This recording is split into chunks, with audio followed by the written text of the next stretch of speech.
Jeremy first today.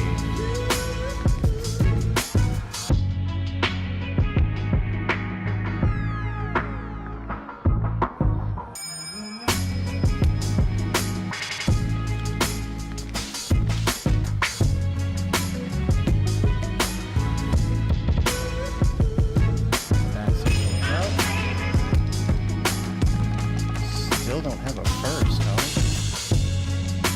Be me. I'm literally trying to like render this before this hurry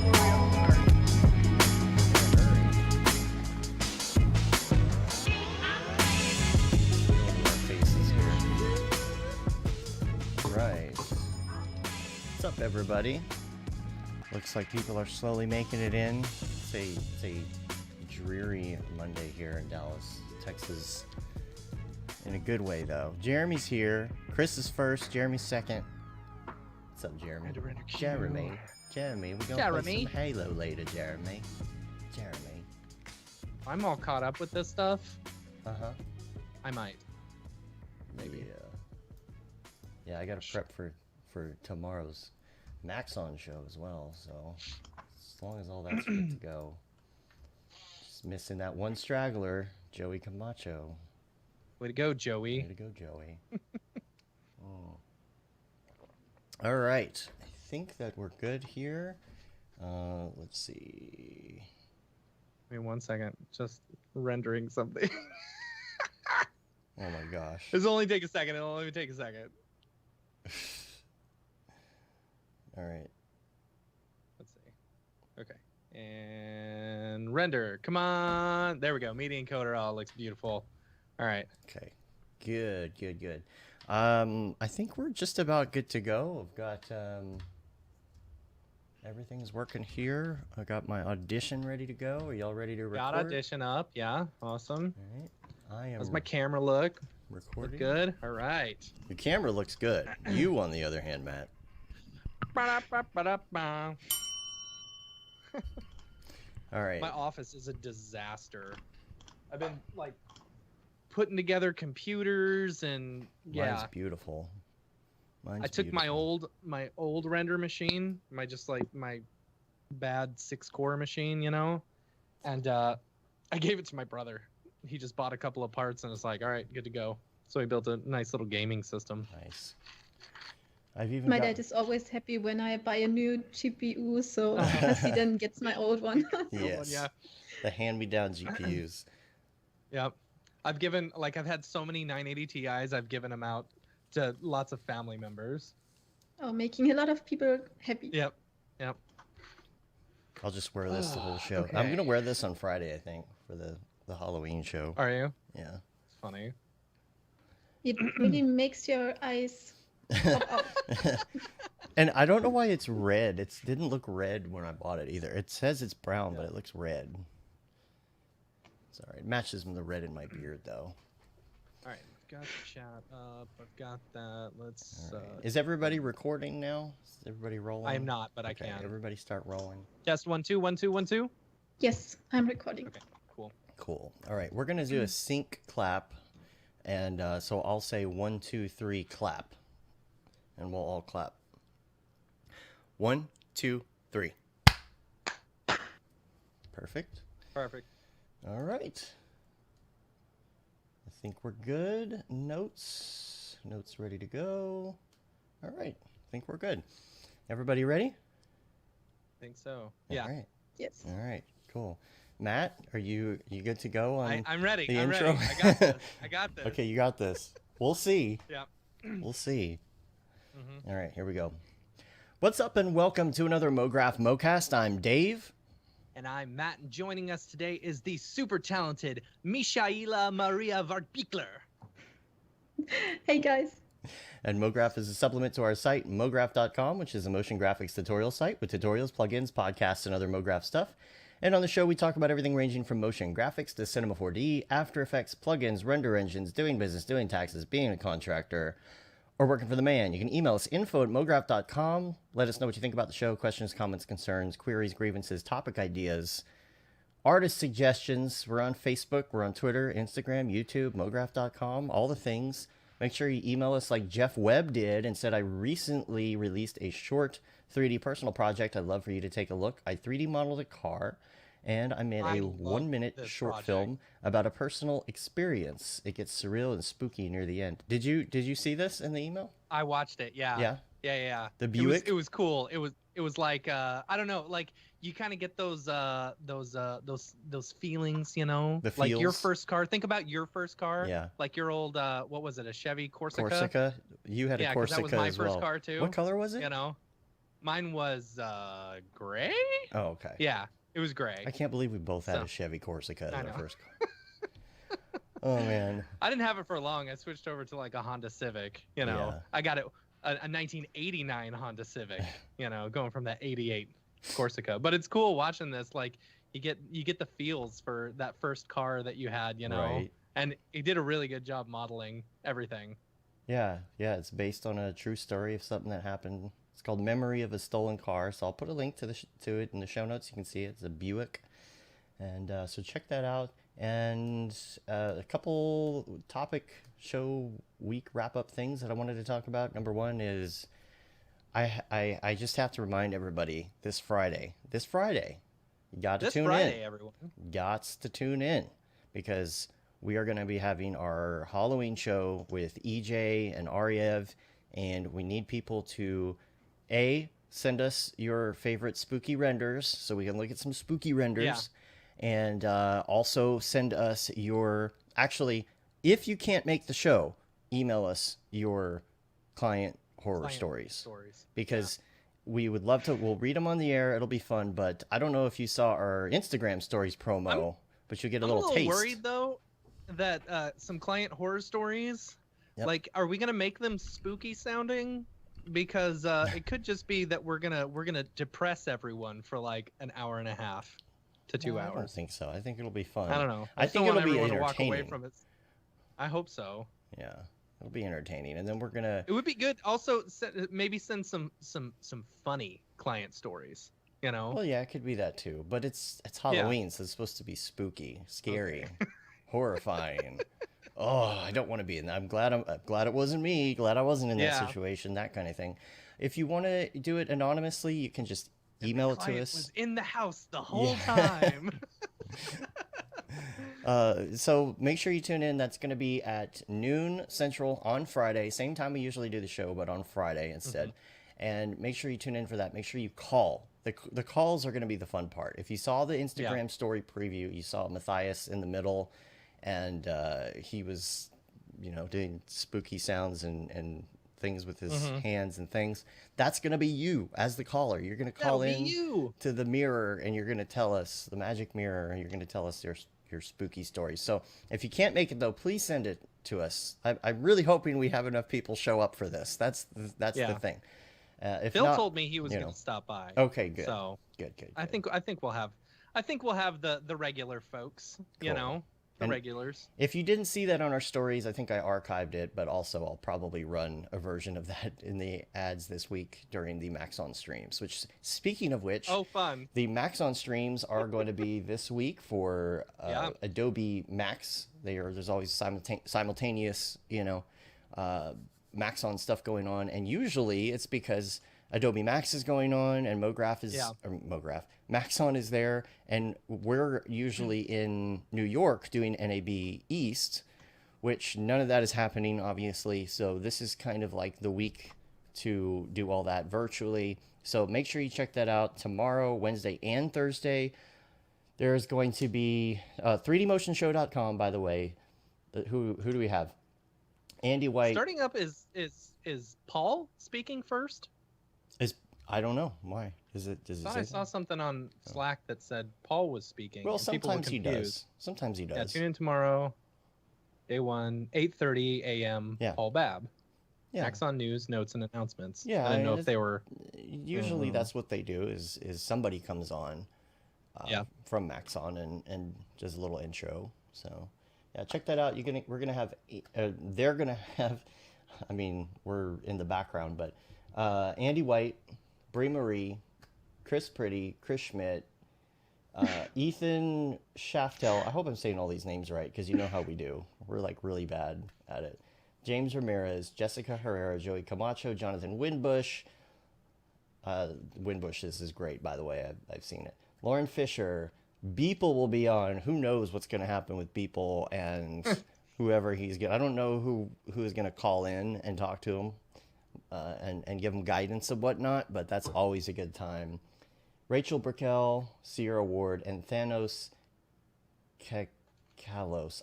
I do not know how to pronounce his last name. I've never heard it pronounced, and I'm terrible at that. So. And you're terrible at pronouncing. And I'm terrible at it. That's why so I introduced it's like the double guest. bad. Yeah, yeah. And you're not good at it either. But I'm not. No, I have to practice it over and over and over again. That's why I'm glad you do it. How did Matt do on the pronunciation of your name? Yeah, how did I do? Oh, awesome. From a scale from 1 to 10, you were definitely a solid 8. Okay. Okay, good. That's what my wife says too. I'm definitely a solid. Congratulations. I'm still searching for my solid 8. Yeah. I think that's all. Oh no, I do have one more thing for the week wrap up. I've been making sure I do this because we have a lot of new listeners and a lot of them don't know that we offer classes online. And so we have 2 right now. We have a bunch of other ones coming, including the one that I'm working on, which is the only reason I'm not shaving my beard for Halloween is because I still have to record. And so I don't want to have I look awful without the beard. Right. Because I'm going to be 3-hole punch Jim. And so I wish I had contacts and I could shave the beard and all of that, but I can't. I thought about shaving this, getting like a big blonde wig and going as Tiger King, Oh my So. God. But anyway, we shave today either. Yeah. So we've got the classes up there and we have more coming. So number 1, we've got Stop Being Afraid of Houdini, which 18.5 has come out and I've noticed a lot more people buying. I think they're getting into 18.5 and they're wanting to learn, and this is a great resource for that. And also Creating the Unreal with Jonathan Winbush. Make sure you check that out if you want to get into Unreal production. And if you have never touched Unreal before, this is a perfect way to get into it and learn about production. And then if you haven't seen some of the posts that Feeding Wolves has posted, you need to check those out. Those are on our stories, and those are awesome.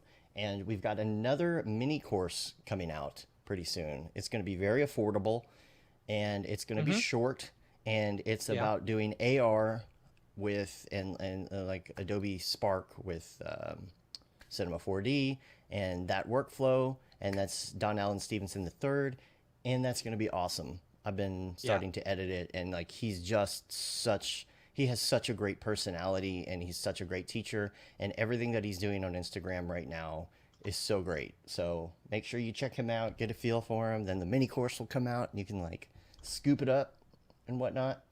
And that's all I have on that. So we're going to get down to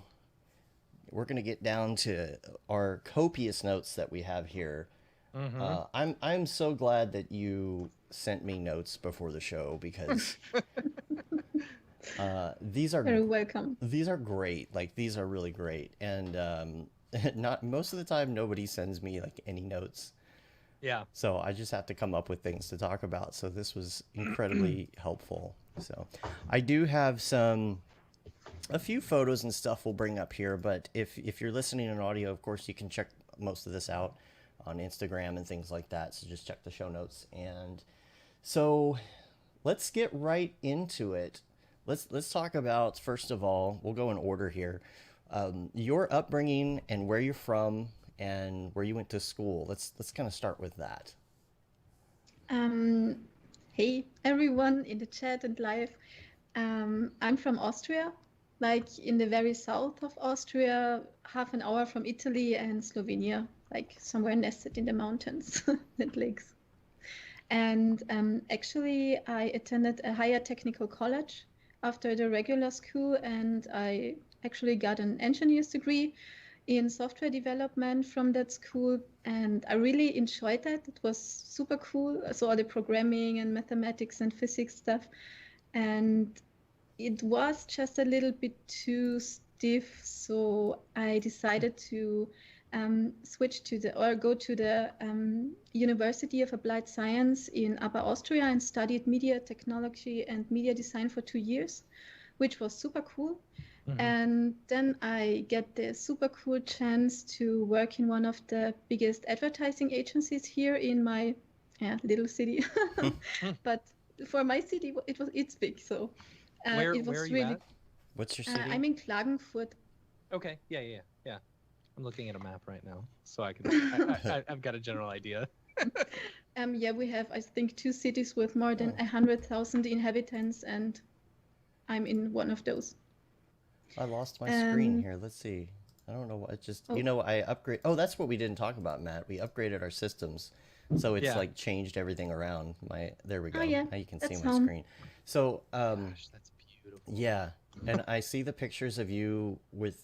You have 2 dogs. Yeah, it's like the family dogs. Yeah, and more or less, and studio dog. Your Instagram is just like, it's like you live in like the deep woods, like the deep woods. Yeah, you can. That's exactly how I spent my whole childhood, in the forest. Back then we have no smartphones, and the only app we had was outside. So I literally spent all day in the forest searching for adventures, and could spend all day with my sister at the river building cities from stones. I think that's why I have this passion for 3D and building stuff. Yeah. And yeah, that's basically the reason why I was always searching for ways to express all these words and scenes and stories I have in my head. So I began from everything traditional you can think, like graphite, pastels, scratch boards. Scratch boards are actually really cool for everything that has a fury, so hairy. So like the wig you were wearing would be perfect with scratch board. Yeah.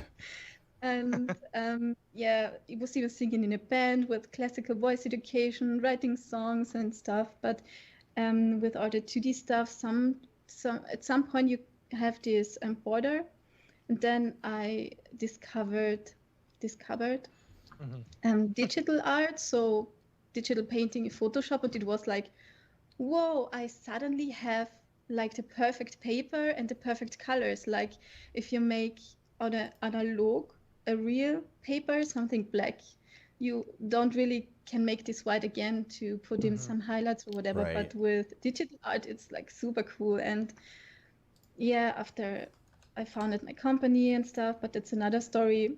I finally landed at 3D, and for 2.5 years ago and I'm hooked since then. Like the only limitation you have in 3D really is your GPUs. Yeah. Like we were talking before. That's like, I'm super passionate about this. And I'm still stuck on the I'm still stuck on the forest.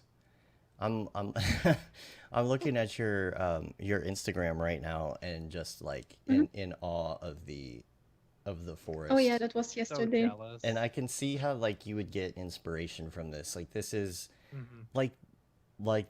this is scary woods to me, but oh, this is super scary forest because it's a part forest and a part swamp. So there's this place where the two merge together, and this is super cool. It's super creepy, but super cool. And I think every forest holds a secret. You just have to search for it. Are there a lot of like wild animals and stuff in there? That's what I'd be scared of. Not that bad because, there are bears and wolves coming back to this region. There are programs to bring them back, and my grandmother, who is really literally living in the mountains, told her, oh yeah, last week my neighbor told me that there is a wolf running over her meadow all the time, and I was like, yikes. I'm not sure about this. I think wolves are probably more scared of you than you are of them. Yeah, I don't know. I'm pretty sure about this, but don't quote me on that for anyone who gets Or is that attacked T-Rex? by a wolf. Is that T-Rex? I'm not too sure about bears because, since I'm a little child, and I don't know why I'm talking about this officially to so many people, but okay. And I have this strange dream of bears ever since I can remember. Like sometimes once a month, then sometimes 3 days a week, but literally since, more years than I want to admit now. It's your spirit animal. Yeah. But it scares the S out of me in my dreams. It might be your spirit animal. You never know. Yeah. So, when you took the software development courses, Yeah, I'm interested to know how you pivoted from that. Yeah. And were you able to incorporate some of the software development background or stuff that you learned in that program into what you're doing in 3D and animation? Yeah, of course. Like all this technical background helped me a lot to get into all these 3D programs very fast. And since I love this technical stuff and mathematics and stuff, and 3D is pretty much a combination of creativity and this technical aspect. This is like a playground. So I really love this. But when you learn also to code program like Java, C# and stuff, you get a certain way of thinking. Like you are trained to think every possible cases, from the best case to the worst case, and every possible case between, because you have to catch all the possible cases within your code.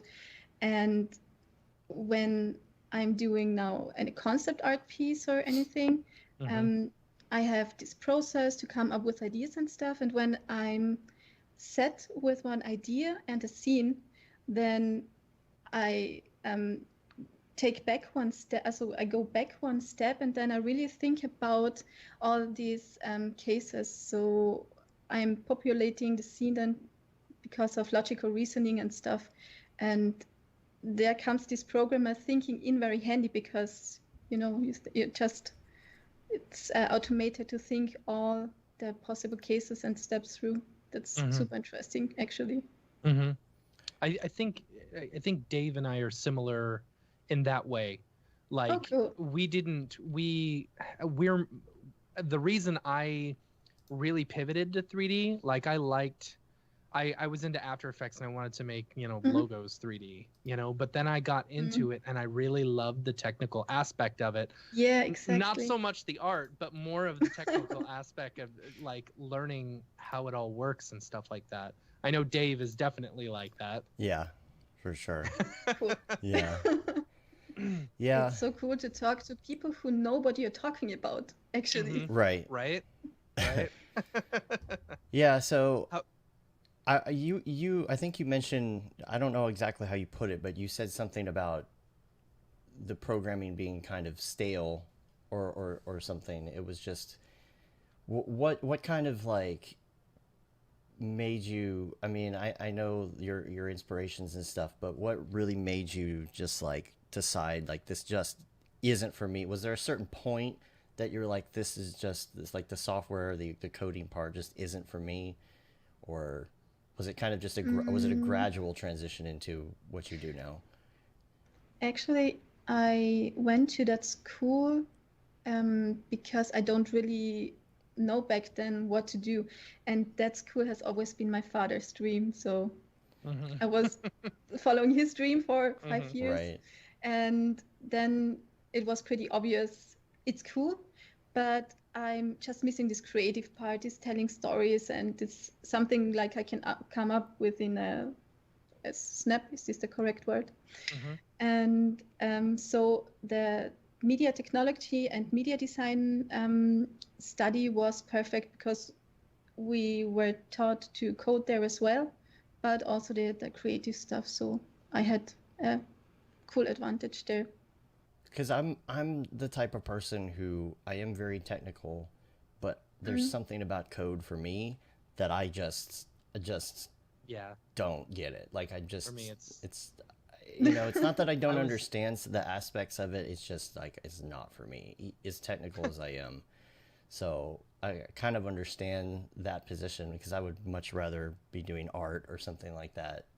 So I wanted to talk about your companies, because you have a couple different companies.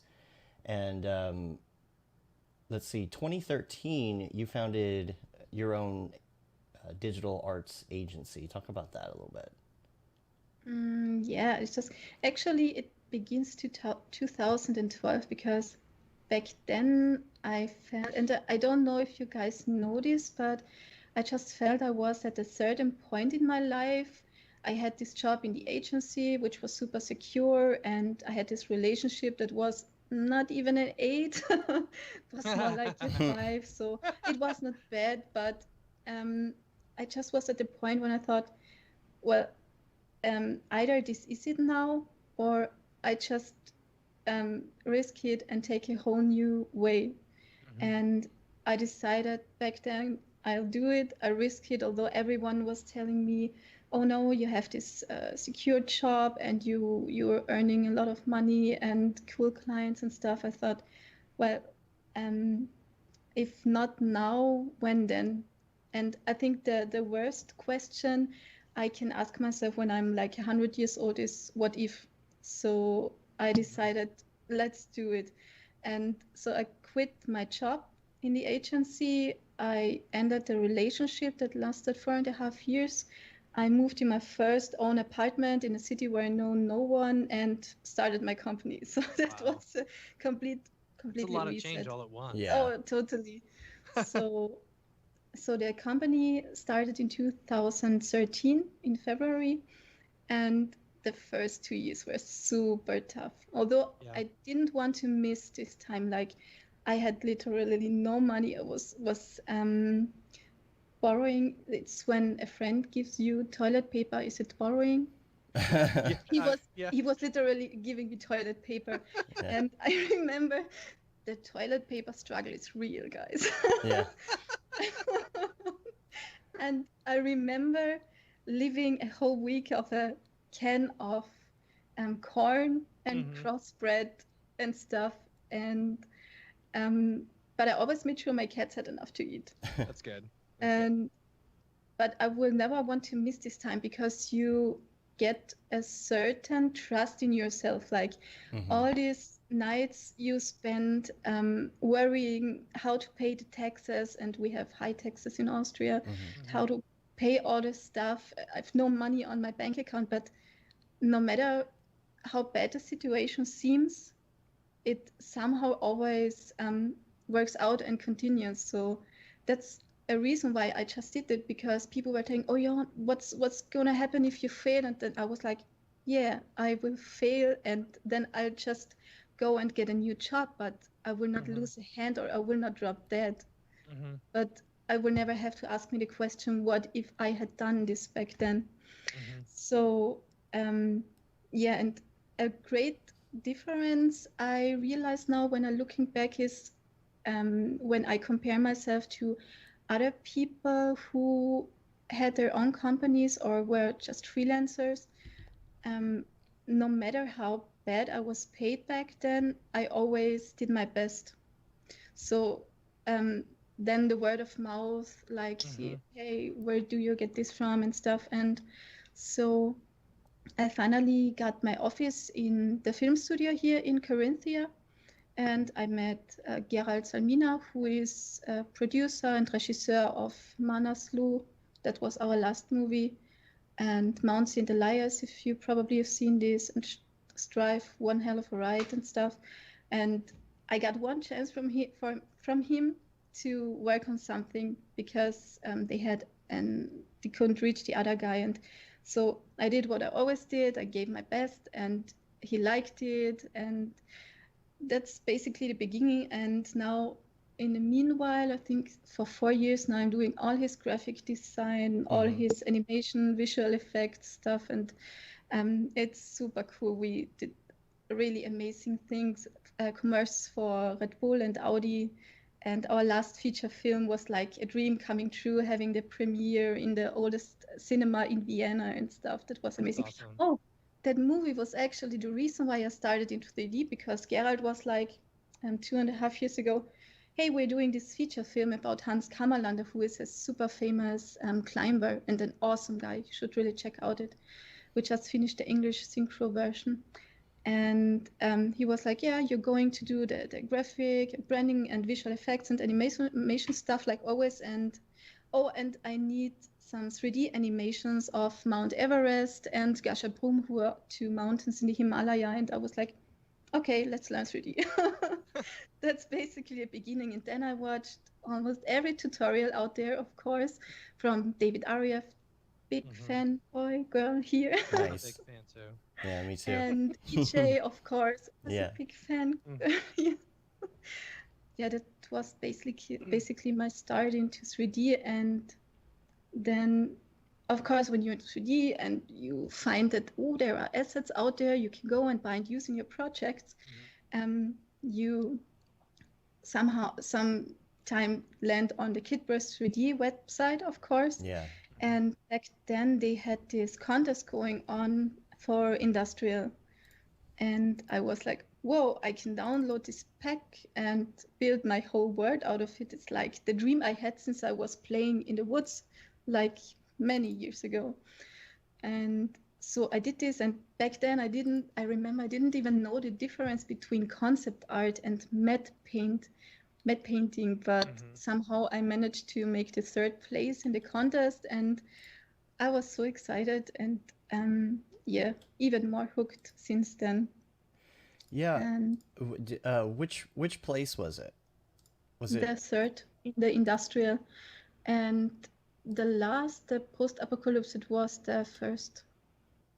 So nice. I was super excited. Yeah. Try and bring I was this, like, bring this one up did here. this really happen? This is it, right? I have a lot of content from you. This is the one, right? Yeah, exactly. That was the first place. Beautiful. It's funny. Who else was on our show who won a place in this competition? Was it Gustav, or was it? Now I can't remember. Yeah, I don't remember. Somebody else won. Somebody in the chat will know. Somebody got I think second place in this competition. I'm trying to remember who we were talking to. It's all a giant blur in my head now. But you also have some of these different, like, behind the scenes things that you brought up. We'll have to, like, put some of this on show notes so people can see it. But you have kind of like some photos of, like, your sketching styles and the way that you go about kind of coming up with ideas and things. I think this is really cool because, like, I never spend this much time. Like, I might kind of sketch something out, but I'm really bad at drawing in the first place. So I'll just kind of, put some stick figures in a scene and say, this is how I'm going to lay it out.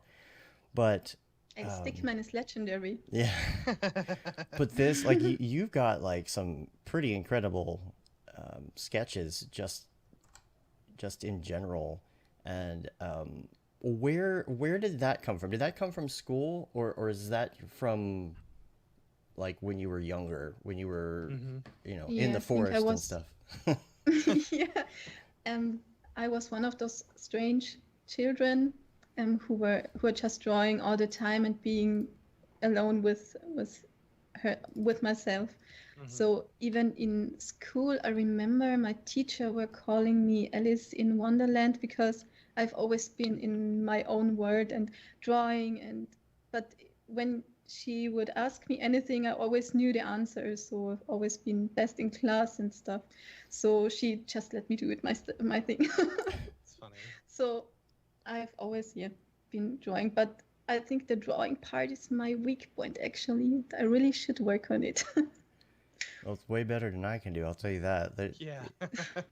And I'm loving the way that you do your notes here, because it's like you take what you've been working on and then you scribble on it and say what you want to do, what you want to add to it. And I've never really thought about that before. I'll just look at my own thing and be like, yeah, what should I do to this? But, like, I really like this. This is actually what I learned in Chama Chorabaev's course, Concept Art for Movies. That was such an incredible helpful tip, because I'm using this now every time, and it saves just so much time to think about what you want to do and post to your pictures up front. Otherwise, I'm just like, yeah, should we do some fog here or there or some whatever? I don't know. So you have this clear plan up front. It's Yeah, super helpful. Is I this whole like that. piece, is it all 3D or is it 2D pieces composited on top? This is all 3D. Wow. Because I like what you do. Like, there's lights over here, and you kind of put the lines off the lights, like make that brighter. And then Mm, down here, you have this area where you wrote 2CG, and yeah. the person standing Whenever on something top. looks too perfect. Yeah. And like the person standing on top here, you kind of do like, okay, I need to add smoke right here or something. You know, I like that. That's an interesting technique. And I'm working on a couple things right now. Maybe I'll try that. Maybe it'll be helpful. Yeah. Let me know Yeah, how it works for you. I have found like well, scrolling through TikTok and stuff, I found a few artists that have talked heavily about sketching out your work beforehand, and I've only done it a handful of times, but I will say it's very nice to have a general idea of what you want it to look like ahead of time, so that you're not trying to figure out like, oh, camera angles and I want this and this and this and this, and just kind of figuring it out as you go. Like, you're quickly sketching something and getting all your ideas out immediately, and then kind of organizing them before you start. Yeah, but I found I do the sketching part because, yeah, I think I am supposed to.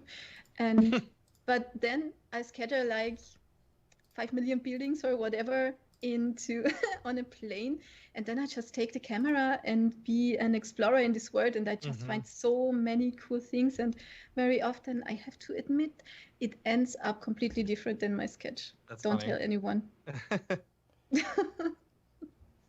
And that the mentorship class, we'll try and find a link to that as well. Is that something that's still going? Yeah, How do you pronounce that name? Chama Jama? Chorabayev. Let me see if I Concept can art. send the link to you. It's called Concept Art for Concept. Movies, huh? I'm gonna have to look Yeah. that up. Concept Art for Movies. I'll put that in the show notes if we can find it here, so people can check that out, because that's pretty cool. I like even just that one idea. And so let's skip ahead. Oh wait, before we do that, also you mentioned that you did some jobs for people like Red Bull and Audi. What did you do for Red Bull? Gerald Salmina, who I mentioned, is like producing stuff for Red Bull since they began to produce stuff. So he was basically one of the first to do all the base jump things with Felix Baumgartner, who jumped out of the stratosphere and stuff. So they are pretty much best friends. And so Gerard is doing all these crazy productions, and since I'm doing all the visual effects and animation and branding stuff, so like I'm always there on set, like on the glacier with minus 80 degrees for 20 hours filming and stuff. So the last job for Audi and Red Bull was for the Audi, for the e-tron. And do you know the Streif, the Mausefalle, like this super steep downhill, famous skiing slope? I mean, I haven't heard of it, but it's just like don't worry, hardcore, it's super like famous in Austria. Yeah, yeah, exactly. And you can find it on my website. So, but it's cool. Yeah, it's very nice. Red Bull is always crazy. Yeah, I mean, they're so into sponsorship for literally everything. Everything crazy, yes. Yeah. And so this is what I found super interesting, is that in 2017 you founded another company, and I'll let you talk more about that. Yeah, I'm a co-founder of this. So with the owner of the film studio, we bought a drone actually to film all these commercials, and then we thought, how can we use the drone to basically make the drone earn money, because it's not really the cheapest thing on earth, And so yeah, we just found out that there are a lot of applications for drones in the industrial and building sector. So in the meanwhile, we have a fleet of, I think, 10 drones, beginning from the big DJI Agras, who is like 2.05 meters, down to the DJI Mavic. And Jeez, that's we're, huge. oh yeah, How many the propellers are on Agras that is thing? really huge. Is it like Yeah, a lot of like 10 propellers or something? Is it one of the big ones with the, no, you know? it has 8. Geez, that's still a 8 lot. with a double. Wow. And yeah, we're doing a lot of industrial and building applications, things for archaeology. So like photogrammetry, where you take a lot of pictures and then you can create a photorealistic 3D model out of it for various applications, like for surveying and stuff. And reverse engineering, which means you have a building, for example, you make the digitization inside and out, and then you can draw the plan if the plan does not exist anymore, or you want to check if the plan is similar to what was actually built and stuff. So super interesting. And there are these building information models and some really exciting stuff. Do you end up using any of your like software background for any of that? Is there any software that's super complicated, or is it kind of like pre-made software? Like what is it called? Yeah. What's the photo scan software called? We have Pix4D and reality capture mostly. Yeah, but we have an employee doing most of the stuff when it comes to preparing the 3D models for, I don't know, someone who is planning a so what's the English word? Solar? No. When you use plates to collect sun energy. Oh, solar. Solar. Yeah. Solar, okay. Yeah. Cool. He's planning a solar field. So I would take the 3D terrain model and just make a visualization of how it will look. And then he can go to all the government and get the permissions and stuff. So of course the 3D background is super helpful.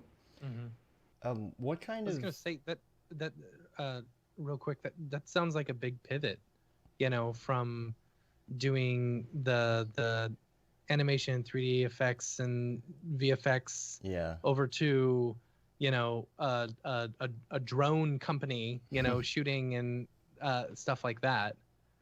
Yeah, although I'm not too much integrated in the operational part of the drone company. So we have 2 employees, one pilot who is flying the drones and building stuff. And then we have a girl from Mexico City.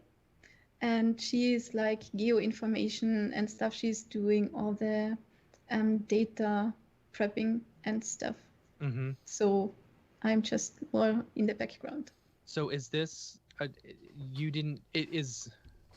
is this company in sorry, what's the word? Austria. No. In addition to the company that you founded in 2013, like, is that work still going on? Sure. Okay. Sorry, I'm trying to get my timeline right. So what about sensors and stuff? Like, are you messing with LiDAR sensors and all of that too? Yeah, exactly. We're having these handheld scanners for stuff on the ground, like for really old pictures. And then we are putting laser and LiDAR scanners and flying them on the drone as well. So if you combine photogrammetry, which you get with the pictures, with laser and LiDAR scans, which are super exact, like down to 0.2 millimeters is the SEP horizon, I think. And you combine those, you get these super exact 3D models, which are super awesome. Wow. Very cool. I imagine that helps a lot because photogrammetry can be tough, but if you have LiDAR data coming in, that's got to be a lot easier. Gosh, 0.2 millimeters, that's pretty good. Yeah, are those like they've got to be very heavy as far as how much space that takes up how much for the data. Yeah, the data are huge. So we had some tests with the SAP Horizon already, but we didn't do this really huge building yet with this on the drone, mostly terrestrial, but the data are really, really huge, yeah. I can only But imagine. you can save so much time with this because we had this application where there is an old building with so what's the word? Let me quickly. Chimneys. A chimney, okay. And Yeah. they had these historical chimneys on the building, and they wanted to rebuild the chimneys because they were so old. And since this building is historical, they would have had to build all these scaffolds and stuff and send people up there to do the measurements by hand. And this would have taken 2 weeks or even longer. And with our drone, we just flew there like half an hour, taking 5,000 pictures, putting everything in Pix4D and reality capture. We do both most of the time. And they had the next day, they had all the data they needed, like super exact. So that's so cool. And we are just exploring all the various applications that are possible actually. So it's every day very exciting. That is cool. Man.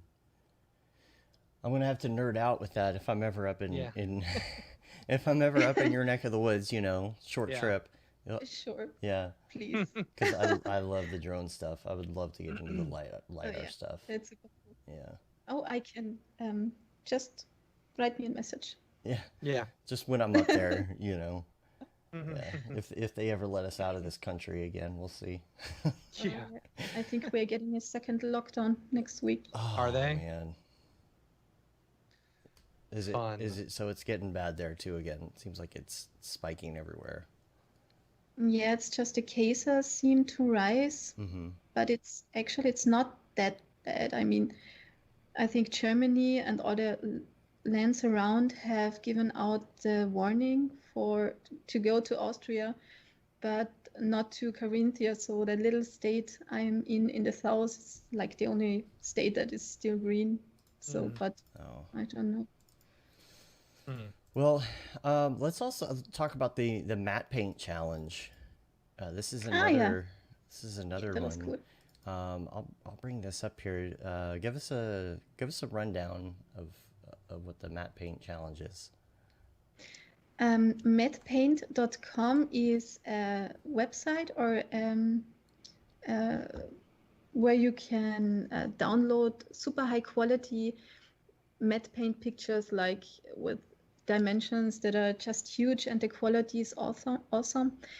And when I told you before that I didn't know the difference between matte painting and concept art when I started out, so I basically got in touch like with all these groups of artists, because what's super interesting is I found that there are all these groups of digital artists, like you have the VFX guys, and you have the matte paint guys, and you have the Cinema 4D guys, and the concept art guys, and they are hardly in touch with each other, but within their group, they know like everyone. And so since I was like fresh and didn't know anyone, I got in touch with almost like everyone to phrase it this way. And so I met Conrad Allen, who is one of the co-founders of mattepaint.com. And I learned really a lot from him. He has an awesome academy website there.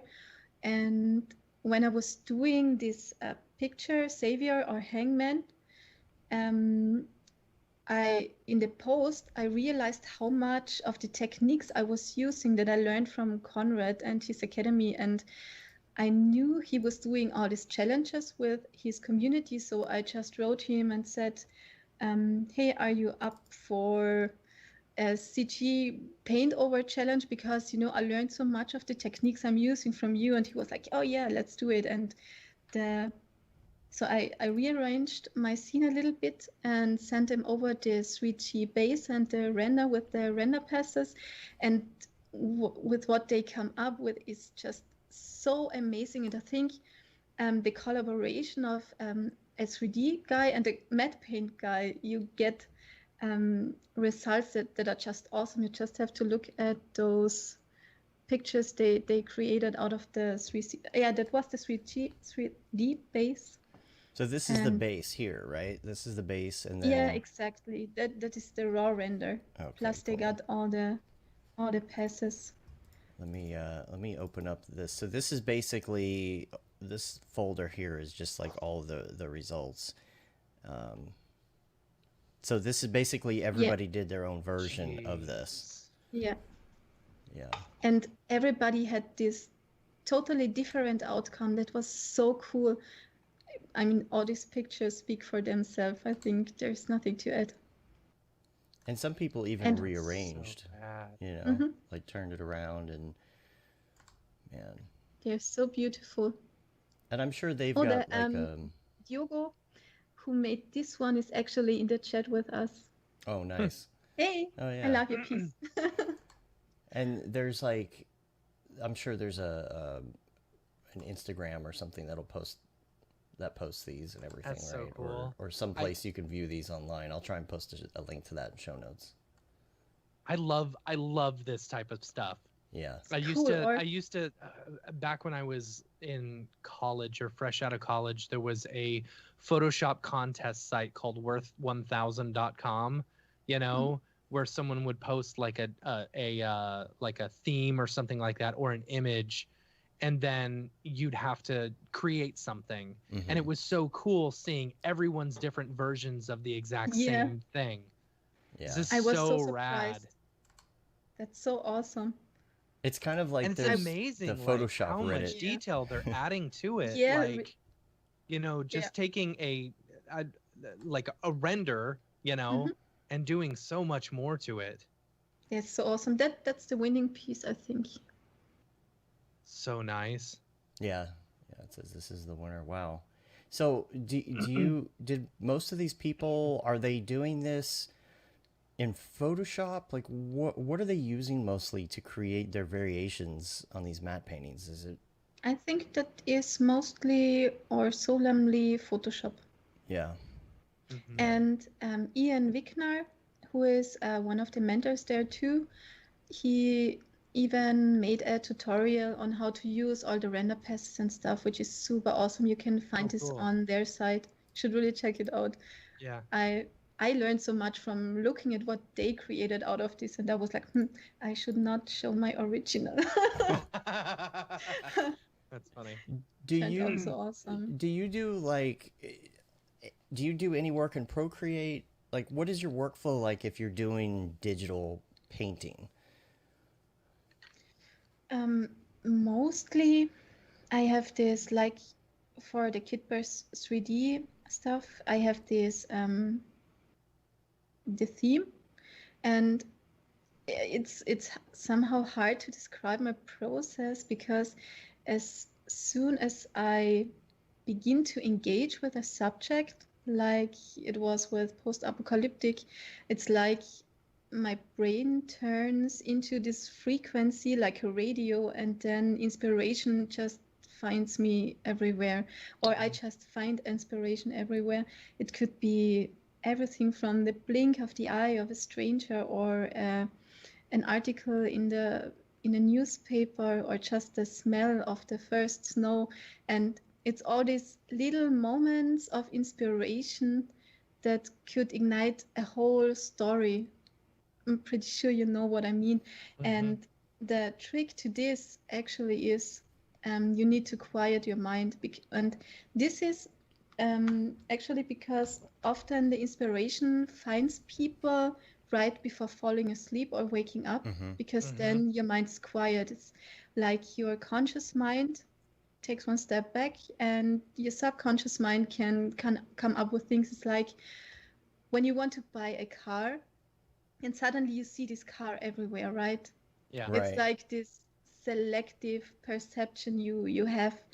And so what I do is just begin to really immerse into this subject emotionally and mentally. And if I have to do any research, watching documentaries and stuff, and I consciously do not look at other artists' work, because I try to process my own thoughts. And yeah, then mostly I have all this inspiration everywhere, and then there is this moment when I have this picture in my head, and I just feel like, oh, this is it. Or I have this more often, and so I go to Procreate and do some of the med notes you just saw before, and try to line out the base scene, or I hop into VR with Gravity Sketch and make a rough layout of the scene.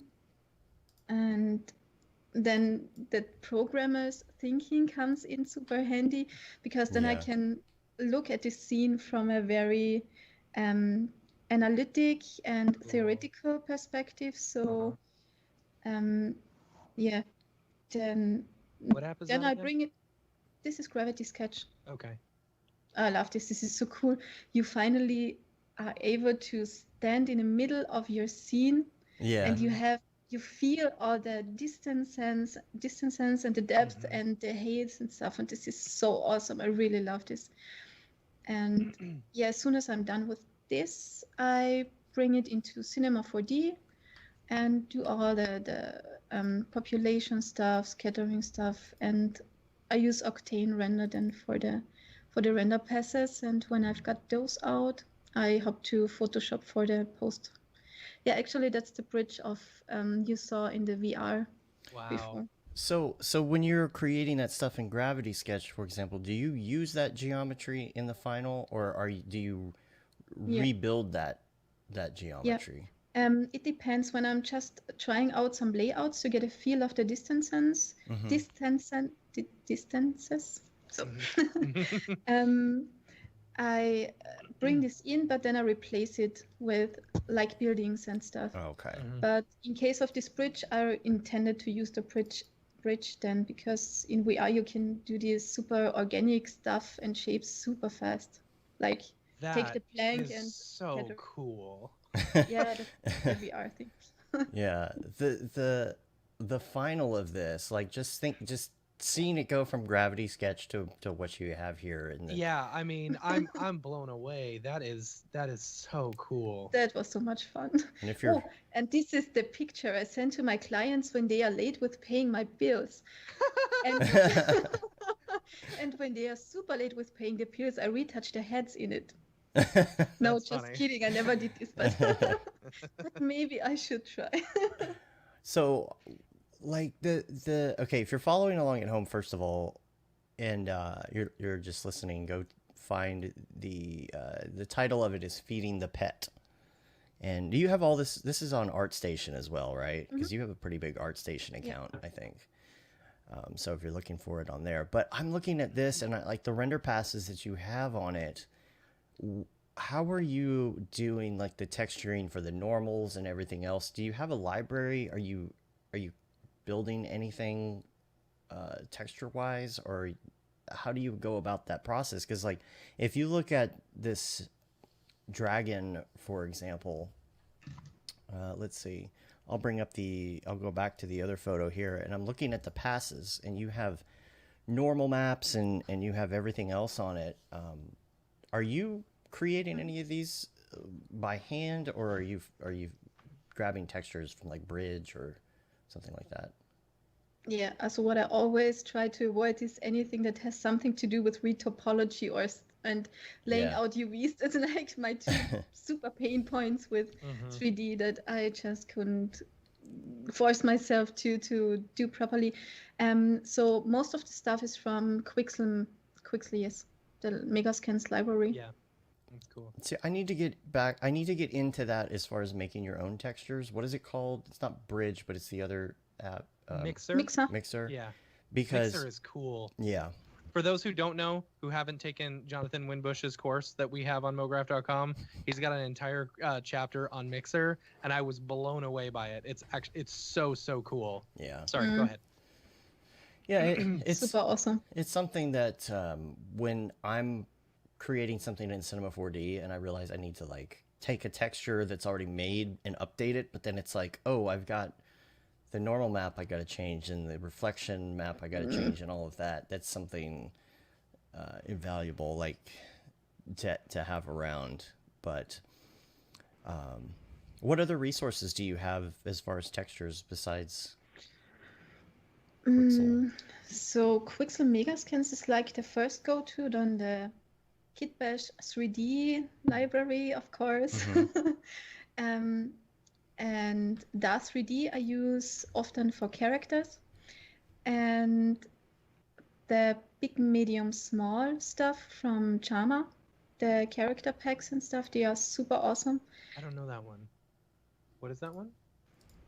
It's a bigmediumsmall.com. Okay. And I have an announcement to make now that we are so official here, that I recently joined Charma's team on Big, Medium, Small. And we're planning some pretty cool stuff, so definitely stay tuned. And maybe subscribe to Instagram to stay up to date if you want. Yeah. So cool. And you've got this other piece here called Savior or Hangman. Tell us about that one.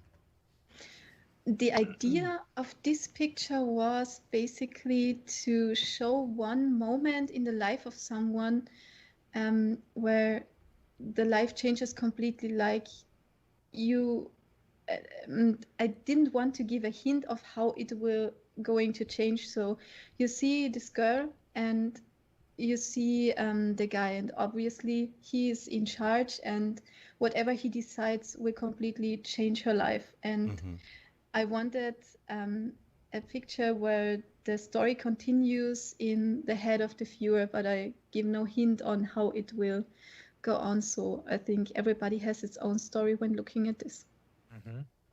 Picture's worth 1,000 words, right? And then the passes. And stories. And the passes on this too. Yeah, actually the knights are from Big, Medium, Small's medieval pack. So super cool. And the buildings are from Kitbash 3D. It's a dark fantasy kit.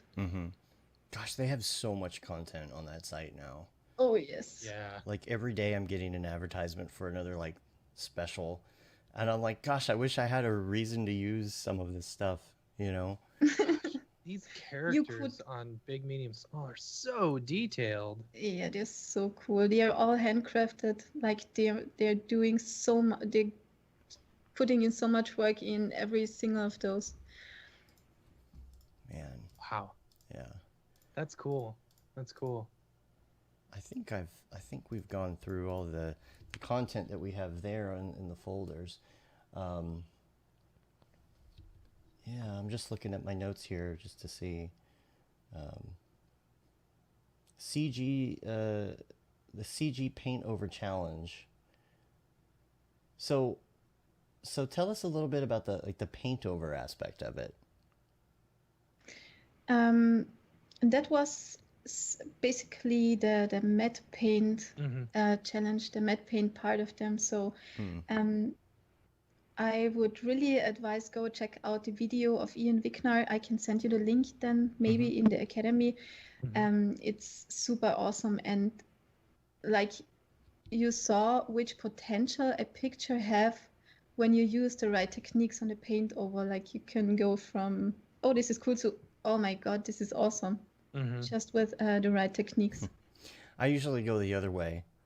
I go, oh, this is looking really cool, to like, I'm not into this anymore. I give up.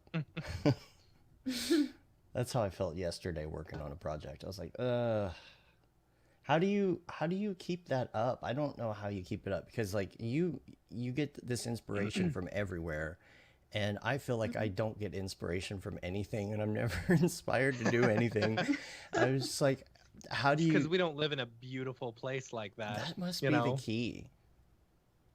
I don't know. Yeah, but I think what you could try is to listen just to your own mind and to really get the hints of your mind, because your subconscious is working all the time, right? You should try to quiet the outside. So get rid of all the social media pop-ups and stuff, or spend some time doing something completely different, like confuse your brain. Like brush your teeth with your left hand or anything like this. It's like you just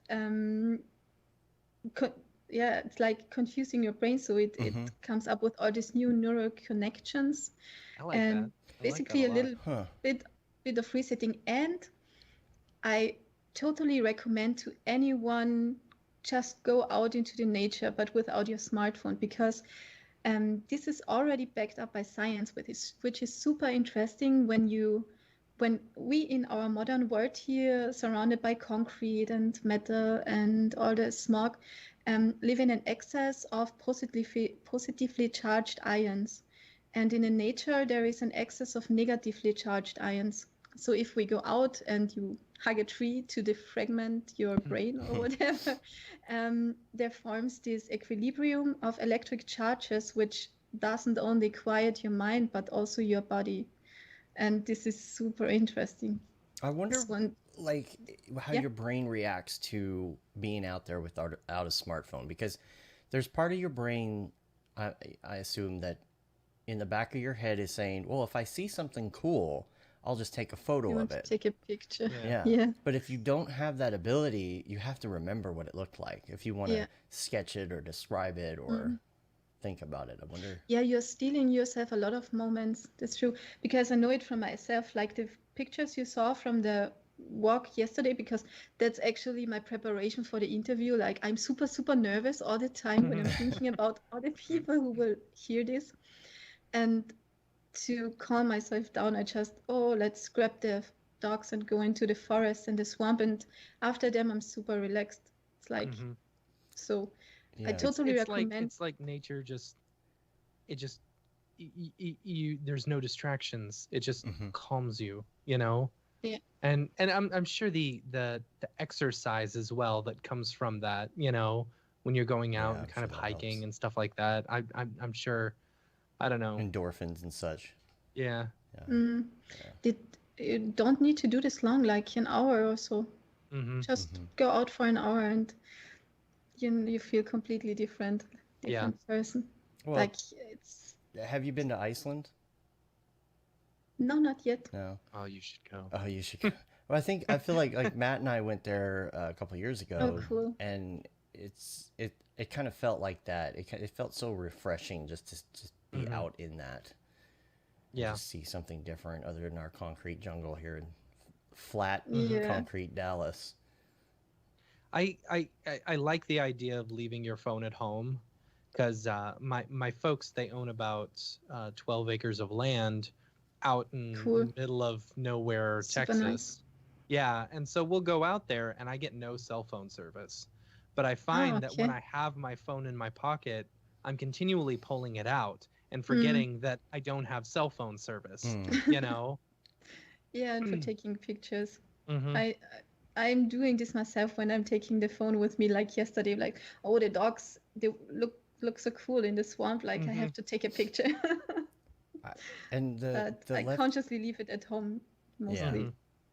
The left-handed thing, it's really funny that you said that, because the other night for some reason, and I don't know why, I was washing a dish in the sink and I picked up the little scrubber thing with my left hand instead of my right hand because of where it was sitting, and I'm like, I'm just gonna wash this with my left hand and hold the dish with my right hand instead, just for no reason out of the blue. And I was like, I'm not too bad at this. Maybe I should like try switching this up more often, you know? And I don't know why, but I thought about that. I was like, maybe that's a good way to switch stuff up, is just use your left hand instead of your right. And maybe because, you know, your brain, the hemispheres of your brain control those completely different. I wonder what it does. I like the idea of reprogramming your brain. Yeah. You know, switching the way the neuron paths go and stuff like that to increase your creativity and stuff like that. Yeah, That's cool. It's more than like looking at the world through the eyes of a child, basically. Like back then you were like, whoa, snow, oh my god, a yellow leaf now in the autumn and stuff, and everything was so magical. And I also find that, like, I feel like there's a different type of art going on in like ArtStation, right? Like the types of I matte can see paintings that. and things like that. It's not like you were talking about the different. There's ArcViz people and there's the matte Mm, painting people and everything. It feels like there is something different there when it comes to like ArtStation, right? Like you go to ArtStation and in your head you get you have a different picture in your head than you do like if somebody says motion graphics, Mm-hmm. right? You know, you Mm-hmm. think motion graphics, you really think of something completely different than ArtStation. And I think a lot of Mm-hmm. people do go to places like ArtStation and other places to find inspiration. And even when it comes to putting mood boards together or something to mm, create a piece, going somewhere like right now I'm starting to think about Christmas, right? I'm starting to think about doing some holiday renders or, you know, Mograph Mm-hmm. promos for the holidays and such, mm. and I've Yeah. been Gotta have a experimenting. holiday show, right? Yeah, we got to have a holiday show. Gotta Cool. design the set for the Yeah. holiday show. And I'm like looking at stuff like that and putting together some mood boards and things, but I'm trying to draw from things like photos, not other people's Mhm. renders, right? Or Yeah. paintings or other things to get ideas for composition and lighting and other things. And it's such a great way to just mix it up a little bit because even when you are, I mean, nobody's copying per se, but when you do a mood board, you do tend to go to other motion graphics pieces or 3D animations to draw that inspiration, and it can just end up looking just like those things, Yeah. Mm. you know. So going Yeah, it's outside of like that, yeah. the funny thing is you see on those platforms then sometimes trends popping up like Mm-hmm. people getting inspiration like there was a trend on ArtStation with these stick villages coming Mm-hmm. out from and suddenly everybody was doing like these stick villages was super funny. That's cool. Yeah. And Chris H says, where did it go? Oh, I need to figure out how to add medieval characters into all my Yeah. work. I like that idea.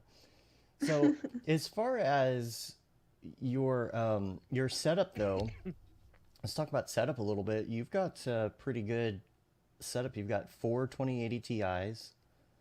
Yeah. You've got, okay, I want to ask you about this Yes. because you've got the Threadripper 2950X. How many cores is Yes. that? That's a 24 core, right? No, it's the 16 core Oh, 16. Okay. Okay. I and would, yeah, 32 threads. Yeah. yeah.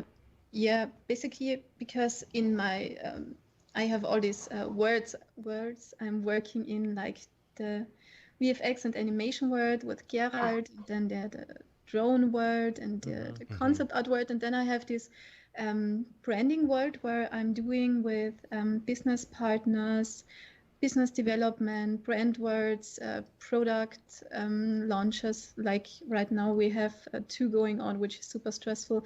And for those, I'm doing like all the branding, then the graphic design and the product design. And then I build the product in 3D and do all the renders. So I needed a really beefy machine to put Yeah. out all these 5,000 pixel renders of all the products like instantly. And I love my render robot. Mhm. And then the RTX 3090 came out, and I'm like, what? I know. I know. Yeah. Well, I we know. we've been The having CUDA issues cores. with it. That's why with Really? the Threadripper, which Yeah, is with why the Oh. Threadrippers. yeah, not the 3090. I've heard I haven't heard anything bad about any other one except for the Mhm. 32 core one that we got. Oh, Like really? that's the only That one one that I've heard people have. specifically. Yeah, that Hmm. one. The most expensive one. Yeah, Right. we People have have issues with. the 32 core one in the computer for the drone data stuff, and it's Mhm. super reliable until now. So, but it's working almost day and night for 8 months now or so. Wow. See, that's doing a lot of number crunching, and when it comes to Mhm. other stuff like audio and editing and everything else, video, all of that, we had so much trouble. We talked about this on previous shows, but we side graded to Yeah. i9s and put new motherboards in, and all the gremlins are gone. All the problems Yeah. are gone. All the audio pops, all the lockups, all the USB issues, everything is Mhm. working perfectly Okay. now. It's great. How many GPUs do you operate with the E9? We've got, well, I have i9. 3 in mine. How many? Yeah, I have 2. I just have a 2080 and a 2070 Super. Yeah. Okay, For because now, I till we can get our hands on those 39s, Yeah. right? yeah. Yeah.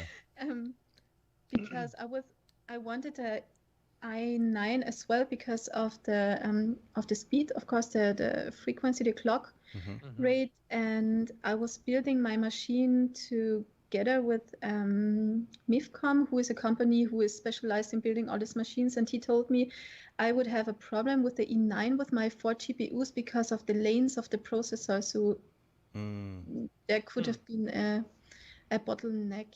So I decided for the 2950X. Mm-hmm. There's always something. But you're not having any Yeah. problems. Yeah. Yeah. I mean, I think what we're going to end up doing in the end is probably just getting 2 3090s. So we'll probably be fine. Sounds beautiful. Yeah. I know, right? Assuming we can find them somewhere. But Assuming we can find them. Yeah. Yeah. They are mysterium right now. Super Yeah. mysterious. Hunt for the GPU. I hope they just release something that says, here's the deal. Here's the deal. Here's what's going on. Here's what we're going to. I mean, I don't know. I think this is the way it is every release. Yeah. Like you just have a hard time getting them at first, and then like it's why they're on a 2-year release schedule, because for the first year they're just hard to find. Yeah. And by the second year you're like, okay, good, and then they release new ones, and it's like, And then you have it 1 month and the 4090 is being announced, and you're like, what? Yep. But it's okay because you won't find it anywhere for 2 years. I know this feeling exactly. Yeah. Yeah. Oh man. So, but I don't know. Like, I'll be happy. Like, I skipped the whole 10 series entirely. Yeah. I went from 980 Ti's to 2080 and 2070 Supers. You know. Oh, so it was. I won't skip the quantum 3090s. Jump. What? It was like a quantum jump. Yeah. I think Yeah. it is something translated Yeah. directly from German. I don't know. It makes sense for you. Yeah, that makes guys. sense. Exponential cool. jump. Yeah. Yeah, Yeah. exactly. Yeah. It's I swear, like, I don't know if anybody else goes through this, and I think somebody mentioned this at one point, maybe on Slack. It's like you go through these phases of like your computer starting to break down and not work right, and then you have to fix it. And once you get it fixed, it's like, okay, we're good for like 2 years. And then you'll go through like another meltdown. Or until the next Windows update. Yeah, that's true. That's why I don't update. It's just like everything's good. Just leave it. Update. Just leave it. It's fine. Oh. Yeah. Never change a running system. Yeah. That's the first thing we learned in the programming classes, actually. Yes. Just freeze it all. There's some stuff that forces updates. I can't stand things that force updates. Yeah. I'm okay with updating. I update all the time. Oof. Except for I made the mistake of updating my Adobe apps, and that just Just messed wanted me to up. say, I saw Yeah. the panic in your eyes earlier. Yeah. Yeah, I'm 2019. You know, Adobe or After Effects 2019 until I die. Mm-hmm. You know, for right now, it's the For only now. one that's somewhat stable for me. Yeah. Yeah, well, I hate it to always get the plugins working like Yeah. in every new thing. I'm like, oh no, skip this update. And then Yeah. sometimes And then it transfers the plugins and sometimes it doesn't. Yeah. Yeah, exactly. And see, with cinema being on this new, you know, the new schedule and stuff, it's like, okay, I was on R21. I've been on R21 this whole year. Yeah, I haven't me even too. stepped into Still on 22 or R21. 23 Yeah. Yeah. because, like, you know, they're updating so fast, and it's like I can't catch up because I've got projects that are going 6 months to Yeah. a year, Yeah. and I don't Yeah. want to jump into a new project and be like, oh Yeah. no, Never the color jump looks into a new slightly different. software in the middle of a project. Right. Yeah. Yeah, I've Le- got 23 installed and I just haven't touched it because I just Same here. yeah. Yeah. Yeah. I'm sure there's some people But, that are like, "Dang, I'd be all over that." And I'm like, "Yeah, Yeah. I would too." But like, I think about, you know, what it is usually I'm thinking about the problem child. It's like Forrester, you know, Yeah. like Yeah. Forrester. I'm gonna have to like move it over, and it's not gonna work, and I'm gonna have to like Yeah, and then you email have them. to wait. Yeah. Yeah, Yeah. exactly. Although wait a couple hours. I- They've been pretty good they've about been pretty responding. I good. will say that. yeah, I I gotta will give. say that. Yeah. I recently bought Forester for my computer, Mhm. and they Mhm. responded within like an hour or two, and I was Yeah, like, that's "Oh, super very helpful. impressive." Yeah, Because normally it takes a couple days. yeah, they've been Oh, I pretty love good. this plugin. Yeah. But Mhm. most favorite plugin of all time is HDRI Link. Yeah, I'm it's a good using one. this every time, like Yeah. literally, from product renders to concept art. Mm-hmm. Yeah, I use that, and I use their texture packs all the time. Yeah, Mm, yeah. The texture packs are same great. here. Yeah, I start there, and then if I don't really see what I want, then now my go-to is of course Bridge. Yeah. Man, that saves so Yep. much time. Oh my Yeah, it gosh, does. why did I not Yeah. use Bridge before? Yeah, So good. yeah. I know. Oh, I love that stuff. Yeah. Yes, so cool. Now, I did want to ask you about some of the other VR stuff that you do because you've got Gravity Sketch. I'm sure you've used Medium, right? Mhm.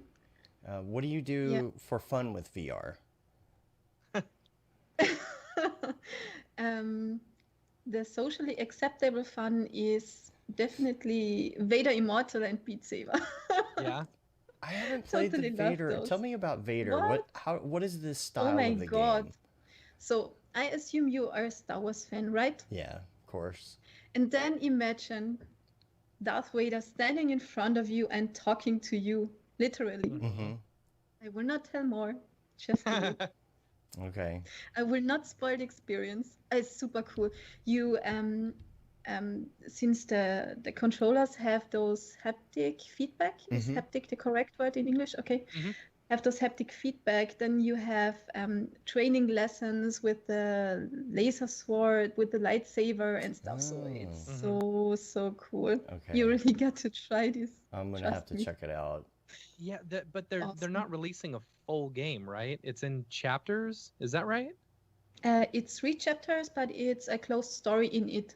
So the next will be Tales from the Galaxy's Edge, I think. This will be Okay. released in the Christmas holidays, chapter 1, but there will again be chapter 1, 2, and 3. Mhm. But they are closed in it. So How long is each Yeah. chapter? I think you can go through each chapter about in an hour, so 3 hours gameplay. $10 an hour. Yeah. Yeah, putting it this way, but totally worth it. I Yeah. would Yeah. have paid more. Oh, I might try it out because I'm a huge Beat Saber fan.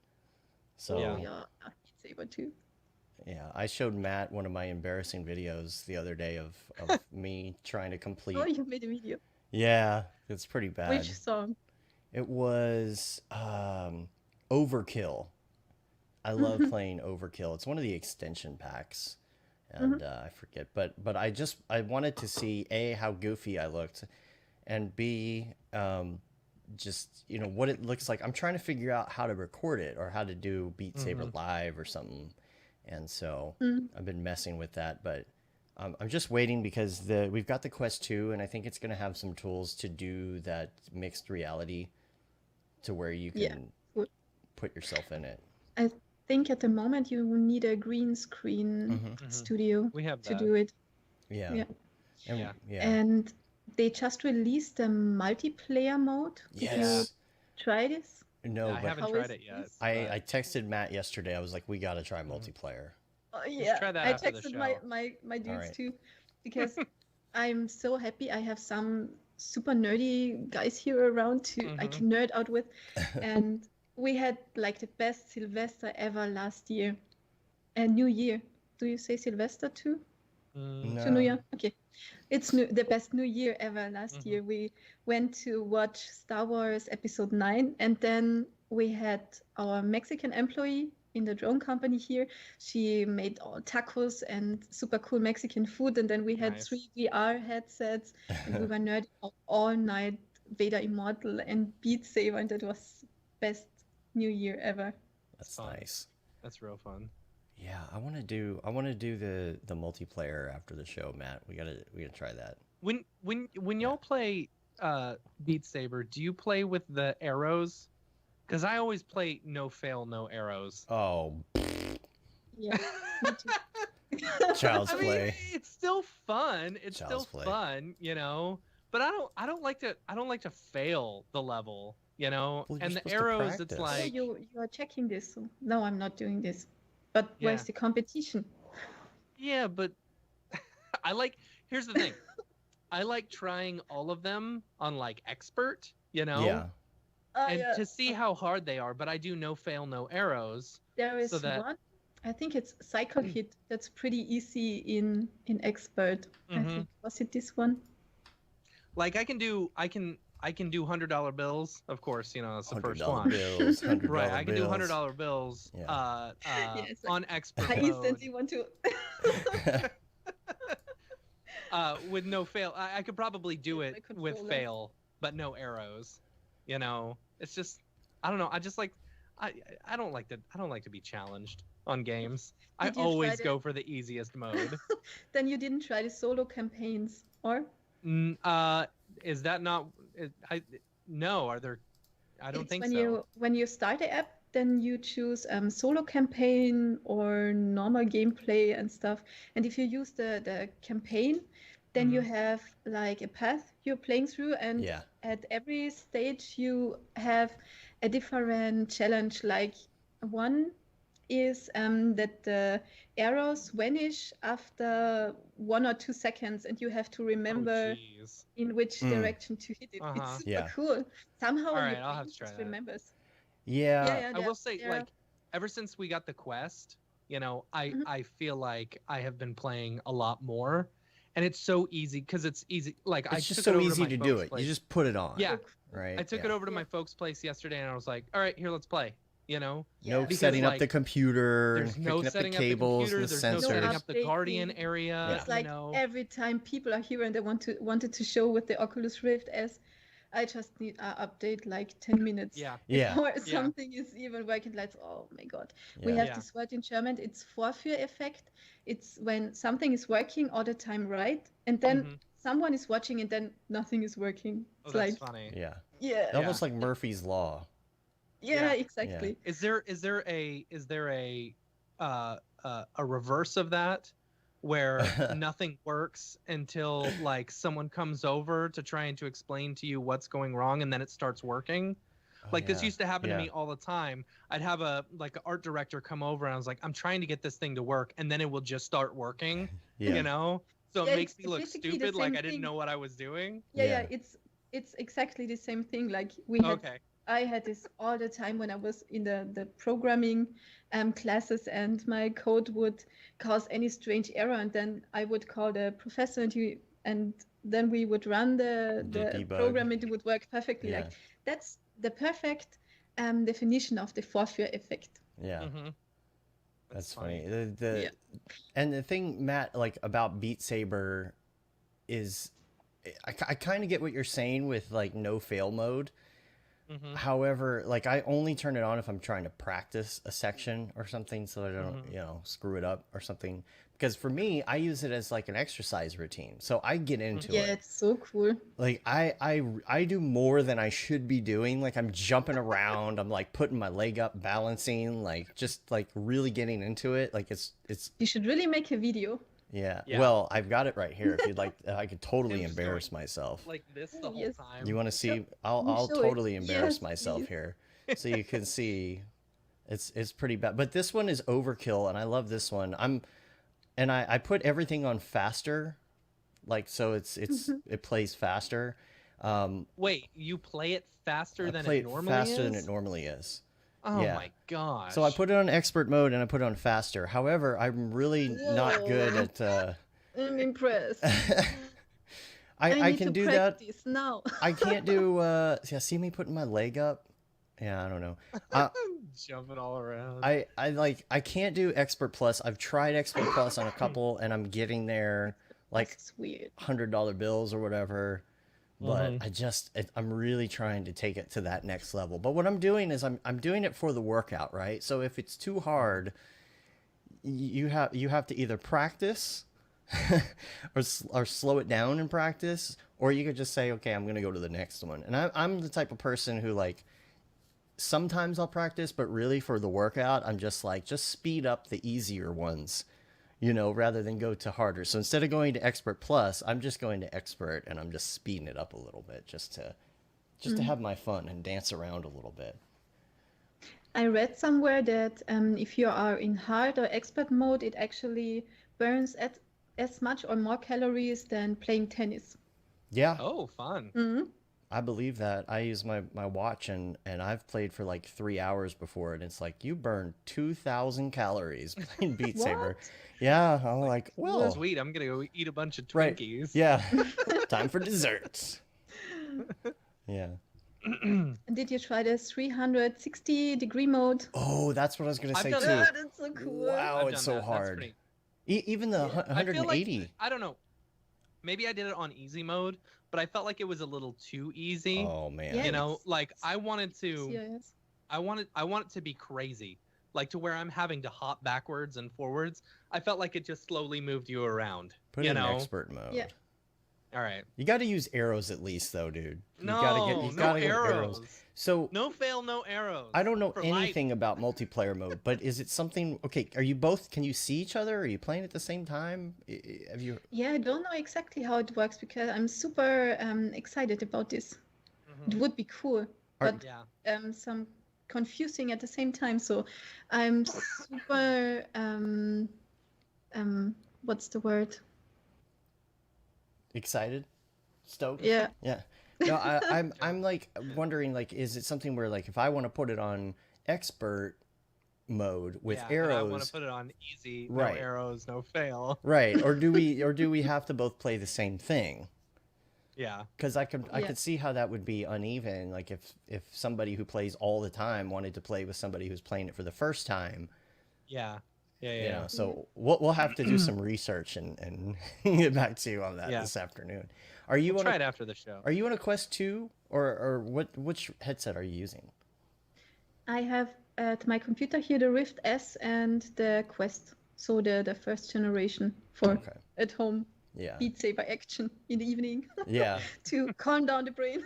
I feel like they both have their place. You know, I still totally feel like I'm going to use the Rift S. But I rearranged my whole kitchen to be a VR room. That's funny. Nice. Yeah. I have the desk to the wall, so I have this 2 meter per 3 meter free space, and then I just lock the cat out and. Yeah. I don't know if I told this last week, but I had my dad play Robo Recall on the Quest. Mm-hmm. I did say this? Yeah. He ended up kicking and punching my wall, not realizing that they weren't real robots coming after him.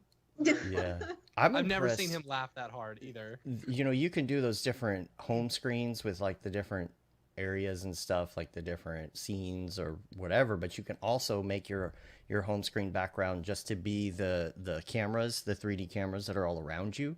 Oh, that's cool. And so I do that so that I can just go to my menu and I can put on the headset and walk around. But I was thoroughly impressed because I left my chair. Have you seen anything in your area? I left my chair in the middle of the play area and I wasn't ready to go yet. And it puts these little dots all over and lines all over the chair. It like sees it and it's like, hey, this thing is in your play area. So I pushed it. Then I had to go to the other room and I think grab my phone or something. So I had the headset on. I'm walking around the house, trying to go get my stuff. And I come back into the office and my play area snaps right back in the exact spot. Like that was very impressive. Yeah, it remembers the play area. It's cool. But you know the trick with the Quest that when you have it on your head and you make this, it becomes see-through and you see the surrounding. That's what it is? Okay. Yeah, Dave, you were telling me like click 3 times and I tried that. And you are back into the. But I think you have to enable it in the experimental settings somewhere. But that is super cool because people coming in and thinking, oh, you can't see anything. They're going to scare you. But, nope, you're going to scare them. See, in the S, they have that in the experimental section where it's a double or triple click on the menu button. However, I hadn't found that in the Quest 2, so I'm going to have to go look. No, that the Quest 2 is this one. Oh, okay. You make this double tap, and it gets see-through. Okay, That's cool. that makes sense now. All right. Yeah. James was asking if we've done the link cable with the Quest yet. It's on my list to purchase. We got to buy it. That's the one thing. The one pet peeve I have about the Quest 2, like going from the original Rift to the Quest 2, it's like it's night and day. Like it's great, Really? you know. But the Oh my biggest God. thing that I don't like is that that it runs out of battery so quick, you know. Mhm. So I think if I have the Quest Link cable, one, being able to play my original, you know, Rift games, as well as being able to just keep it powered all the time, you know, 90 will be hertz nice. mode, huh? I know you don't have to have their cable, but I've looked on Amazon, you know, and they've got like it's like half the price of whatever Oculus is running, but then there's reviews that say, oh, it just didn't work for me. You know, I'd rather just go name brand, and then if it doesn't work for me, I'll be like, WTF, Oculus. I think I'll try the cheap one because I could always use a long USB-C cable. USB-C cable, yeah. I'll try that first. Yeah, I tried it with just some USB-C cable, and it wasn't really working. Yeah. So I wonder what the difference is. It must have to do with the speed of the cable or something. I don't understand it. It's like when you get a knockoff iPhone charging cable. Yeah, you know? and it says, oh, this one is not compatible. It's like, okay. Not charging. Yeah. Yeah. Now, I've got a list here from you about some tips and things. Now, you already talked about finding your inspiration and quieting your mind, but you also have a couple other things here. Number 2 is your technique on making important life decisions. Did we touch on I'm that? interested to hear about this. nope. This is something I get asked very often when I tell a story about how I canceled like the job back then and stuff, and people were how do you know this is going to work out? And like, I didn't know it, but when I developed this technique, and I would like to share it with you and try it out for yourself and tell me if it works for you too. So if I don't know, so I'm in a situation where I don't know which direction to take or what decision to make, I imagine myself with 100 years old, like super experienced and wise and stuff, and not too excited about the wrinkle part, to be honest, but then I imagine what my 100-year granny wise self would want myself to do in this very situation I'm now in.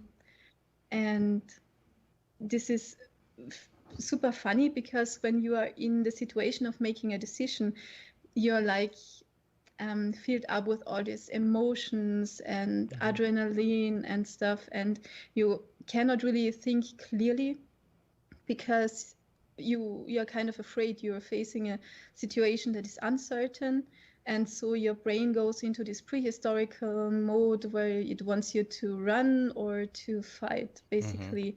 So you have not enough blood in your brain and stuff for those decisions. But if you do this visualization, or if you imagine this, you put yourself out of your brain, you activate the prefrontal cortex, which is the region in your brain that is responsible for making decisions.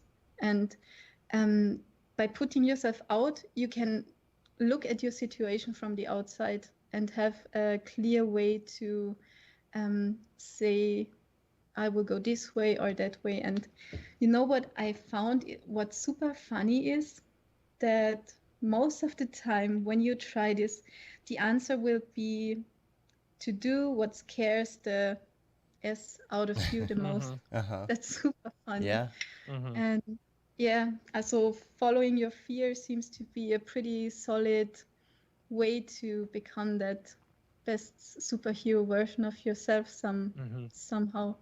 That sounds... I can imagine, like, you know, people are probably less inclined to do something that scares them like that, you know, because of the whole fear factor. Yeah, you know? exactly. Mhm. Because when you think about this, your fear, also your brain, is programmed to keep you from doing things that are certain and Yeah. you are afraid of. Because think about it, 65 million years ago, this being afraid meant going outside the cave, getting some fruit or whatever, Right. and probably gotten being eaten. Was this correct? Yeah. By a T-Rex. Yeah. So back then, this made total sense.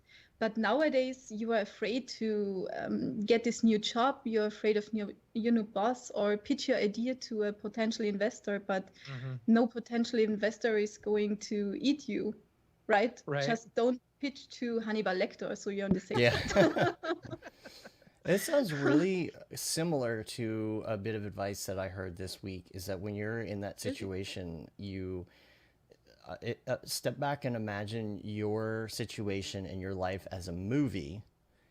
And what sounds pretty much the same. Yeah, you're the main character of a movie, and what would make the audience stand up and cheer because you made that decision? And the audience, that's I swear you, it will be 99.99% of the time it's what scares the out of you the most. Yeah. I swear. So following your fear is what I found the most secure way to get where you want to go.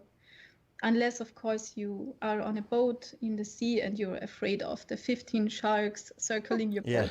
Don't dive in there. Just a little life disclaimer here. Yeah, probably not a good idea. Follow the fear within reason. Yeah. Yeah, exactly. Asterisk. Yeah. And talking about fear, I mean, fear in our today's society. If you put this in a relation, I mean, what's really fearful or what you could be afraid of is like being born in a land where don't know being a girl means you will get married with 12 and you never have the opportunity to get the education and read a book in your life. Oh my God, imagine a life without books. It's impossible. Or being afraid means you have no fresh water available that will not give you diarrhea or stuff like this. So, I mean, we have no culture of failing this time, it seems. So yeah, what I'm just saying is, if you are super passionate about something and it's your bliss, just go out and follow it. I'm not saying be totally unreasonable and cancel your job and stuff. Always have the business side and the safe side of your life in mind, of course, but if you refuse to listen to this call and to follow what you're really passionate about, I think you will regret it one day, because I think the most valuable thing we have in our life is time. So if you basically waste your time spending it doing stuff you don't like, or just waiting for the weekend or for the next day off to do, to go shopping and buy stuff to kind of fill that holes that you have because you're doing stuff you hate, basically, that's what you will regret someday, I think. And like, especially in these days where you can go on YouTube and learn like every skill. Possibly. I think it has never been easier to really follow that bliss and turn your passion into a living, or at least do what you like. And you will never have to ask yourself the toughest question, and this is, what if? Yeah.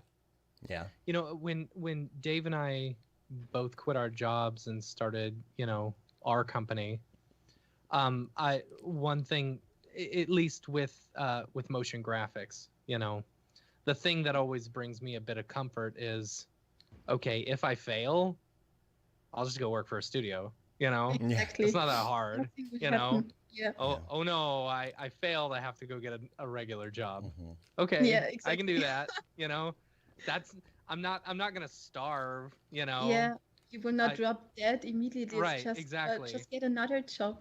Just get another job. You can also use that as your motivation to scare you into working harder. Yeah, because then you'll have to go get a job to work harder at my job. Then you'll have to commute. I was telling my brother this the other day, because he just graduated with a master's in accounting, and right now there are no accounting jobs. No one needs accountants right now because, if anything, math. Companies are laying off their accountants and stuff. Yeah. And so, like I told him, I said, when I graduated college, there wasn't, as dumb as it is, I was like, dude, you could literally go drive for Uber. You could do Uber Eats. You could do something similar to like this, one of these little gig economy jobs, because, it's so easy, one, to be your own boss, and two, he doesn't need any money. He lives with us. We pay for all of his stuff. It's fine. I told him he doesn't need to get a job. So, but I said, if you want extra money or something, you could easily go and do some of this stuff, and you have that opportunity. That's your worst case scenario, Exactly. And it's I like, remember. yeah, I mean, that's it. For us, it's like, okay, I just go get a studio job, Yeah. Should I chase my dream, or should I stay stuck in the studio where I'm like, my thought process. So I used to listen to a lot of Gary Vee. And Gary Vee quit his job because he said working at that job, he was never going to own the jets. And me, I've always wanted to make $1 million. I'm not there yet, Work in progress.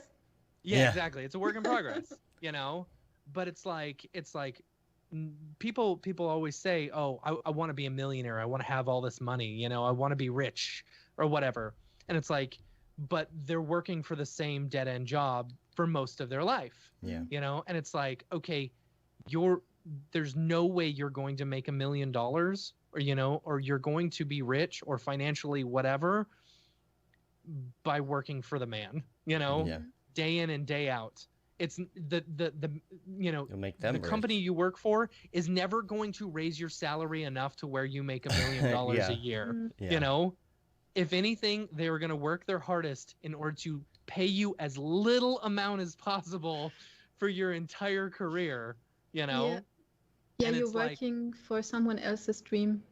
absolutely, that's it, like, and that's the thing, like, working for yourself, there is that opportunity, the working for someone else, the only way you're gonna get that is by winning the lottery, and the chances of that happening are next to nothing. Yeah.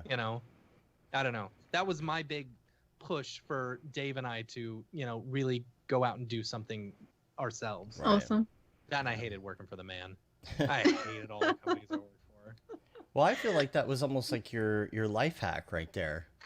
Like that. Yeah. That felt like your life hack in the life decisions thing. But Yeah. we should go to Follow the Mograph. thing that's- Mograph recommends, but I do have 2 quick links. I just wanted to mention, because Joey was on last week. He was talking about the update to Avant Form, which is up. It's man, the site's looking so good, good. Haven't gone yet. I'm gonna go right now. Yeah, you got to check it out. Got that Beeple render on the front page. Oh, nice. Yeah. Nice. And then also, I did want to mention that Sashia got an award. Yeah. For Congrats. Yeah. Congrats, Sashia Dumont. For best screenplay for their film A Vital Sign. Yes. A Vital Sign. I got that right. So congrats to the Go Gorilla Filmcast team. Yeah, for sure. Yeah. All right. Send 3 Productions. Let's do the Mograph recommends, and we're going to ask you your favorites on different things. And these could be your most recent favorites or your all-time favorites. It doesn't really matter which. I don't know if you've prepped these already or not, but we're going to start off with your favorite movie. I think you can guess this. Like Star Wars. Yeah. Star Wars. I was going to say Star Wars. Is there a specific trilogy that you like, or is it the overall all of them, or is there one particular trilogy that you don't like, or I don't know. Actually, I know there are totally different opinions on the new one, but I'm not too picky about it. Give me the Star Wars universe, a good-looking guy with a lightsaber, and I'm super happy. Sorry. Same here. I feel the exact same way. Yeah, me too. I'm super excited about Mandalorian. Yeah. Yeah. When is that? That's like 4 this days. week, right? Yes. 4 days. Nice. Oh, no way. I didn't know that. Yeah. Season 2 starts. Yes. That's exciting. Finally, Yeah, I felt the something same to way look about forward to. the episode 7, 8, 9. You know, like I enjoyed it. It's like, I mean, Me too. it's the Star Wars universe.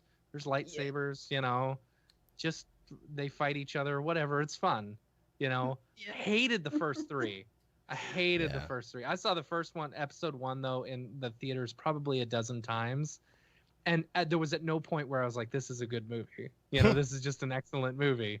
You know, it was a fun movie at first, you know, but then it's like, and then the Clone Wars was just too much and whatever. Yeah. Well, Yeah. Too much politics in the first 3. Just give me a good looking dude with a lightsaber. yeah. Yeah. And when those came out, I was like in an age where I was like, oh, it's Star Wars, it's cool. I Mhm. wasn't too judgy about all of this. Yeah. But I really liked the new ones. I do heard too. that somebody was talking about Mandalorian, and hopefully that this season it's really going to dig more into Baby Yoda.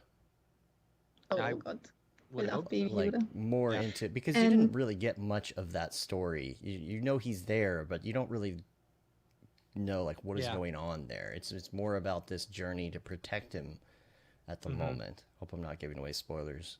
Y'all have had a year to watch it. Yeah, right. You didn't saw it, or just the Yeah. new ones? I saw the first season, but I didn't know. I had no idea the second season was coming that soon. That's Yeah. fantastic Oh, yeah. news. Because it's one of those things where Totally. right now you got to watch TV and movies and things, and you have no hopes up for another season of something you like. Yeah. Just because of yeah. how the world especially is. right now. It's like there are like 10 shows I was in the middle of watching and really into. I mean, think about Better Yeah, Call and- Saul and all. Like they're just Yeah. who knows. Think about Westworld. When are we going to see another season of Westworld? Yeah. It's going to be years. Mindhunter. You know, have you watched Mindhunter? Some of it. It's a really good. It's David Fincher. You know, so the production quality is really good, and Cool. it's a really good show. Well, you know, they ended season 2 kind of on a cliffhanger, and they're just not making anymore. You know, David Fincher was saying that it's too much energy to do that show, and he wanted to do something else. So Oh. maybe they'll come back to it. That's the one bad thing about About the yeah. Netflix, you know, TV series, the Hulu TV series. It's like, and it's also a good thing, because with a standard like station or whatever, they would cancel it, and then there'd be no chance of it ever coming back, right? With shows like these, it's like they're canceling it, but if you have enough uproar, maybe they'll do a movie or another season years from now, you know, to wrap it up. so it's not that it's like completely dead and gone, but it's like that there's still hope. I don't know. Yeah, how was the one with Tom Hardy called on Netflix? I don't remember. I can look it up though. I will also say that if you're looking for a good movie, check out the Chicago 7 movie that's out right now on Netflix. Really good, and it's got Borat in it. Always thankful for recommendations. Yeah. Yeah. I watched the second Borat movie last night. It was pretty funny. Oh yeah, I begin this too. And then It was a bit more wholesome than I expected. It You was know, there were super parts cool. that were very touching. Yeah, it was cool. And I actually stopped And I'm not talking it about Rudy because, Giuliani. yeah, because I was in the middle of preparing the content for today. So I was I will have to rewatch it and really concentrate because this looks promising. Yeah. I was just watching The Boys first and second season. I need to catch up on that. Everybody I hear it's pretty says good. it's good. Yeah. Oh yeah, it's what? Did they just really do this? What is that on? Rewind. That's Amazon, right? Or is it? Yeah, Amazon. It's on Amazon. Yeah. Okay. It's super interesting, and all these disclaimers at the beginning, graphical. Oh, okay. Star, star, star. Yeah. I didn't even know the premise. And then you know, wait, this is going to be a good one by the number of the warnings they have at the Right. beginning of Yeah, Exactly. chapter. So you know it's good. Yeah. All right, let's look at some other stuff on the list here. I think, well, okay, let's switch it around a little bit. Let's go to TV show because we are talking about TV Yeah. shows. Stand by, Kevin. But what is your favorite TV show right now? Oh, I'm watching like real TV very seldomly. Yeah. Yeah.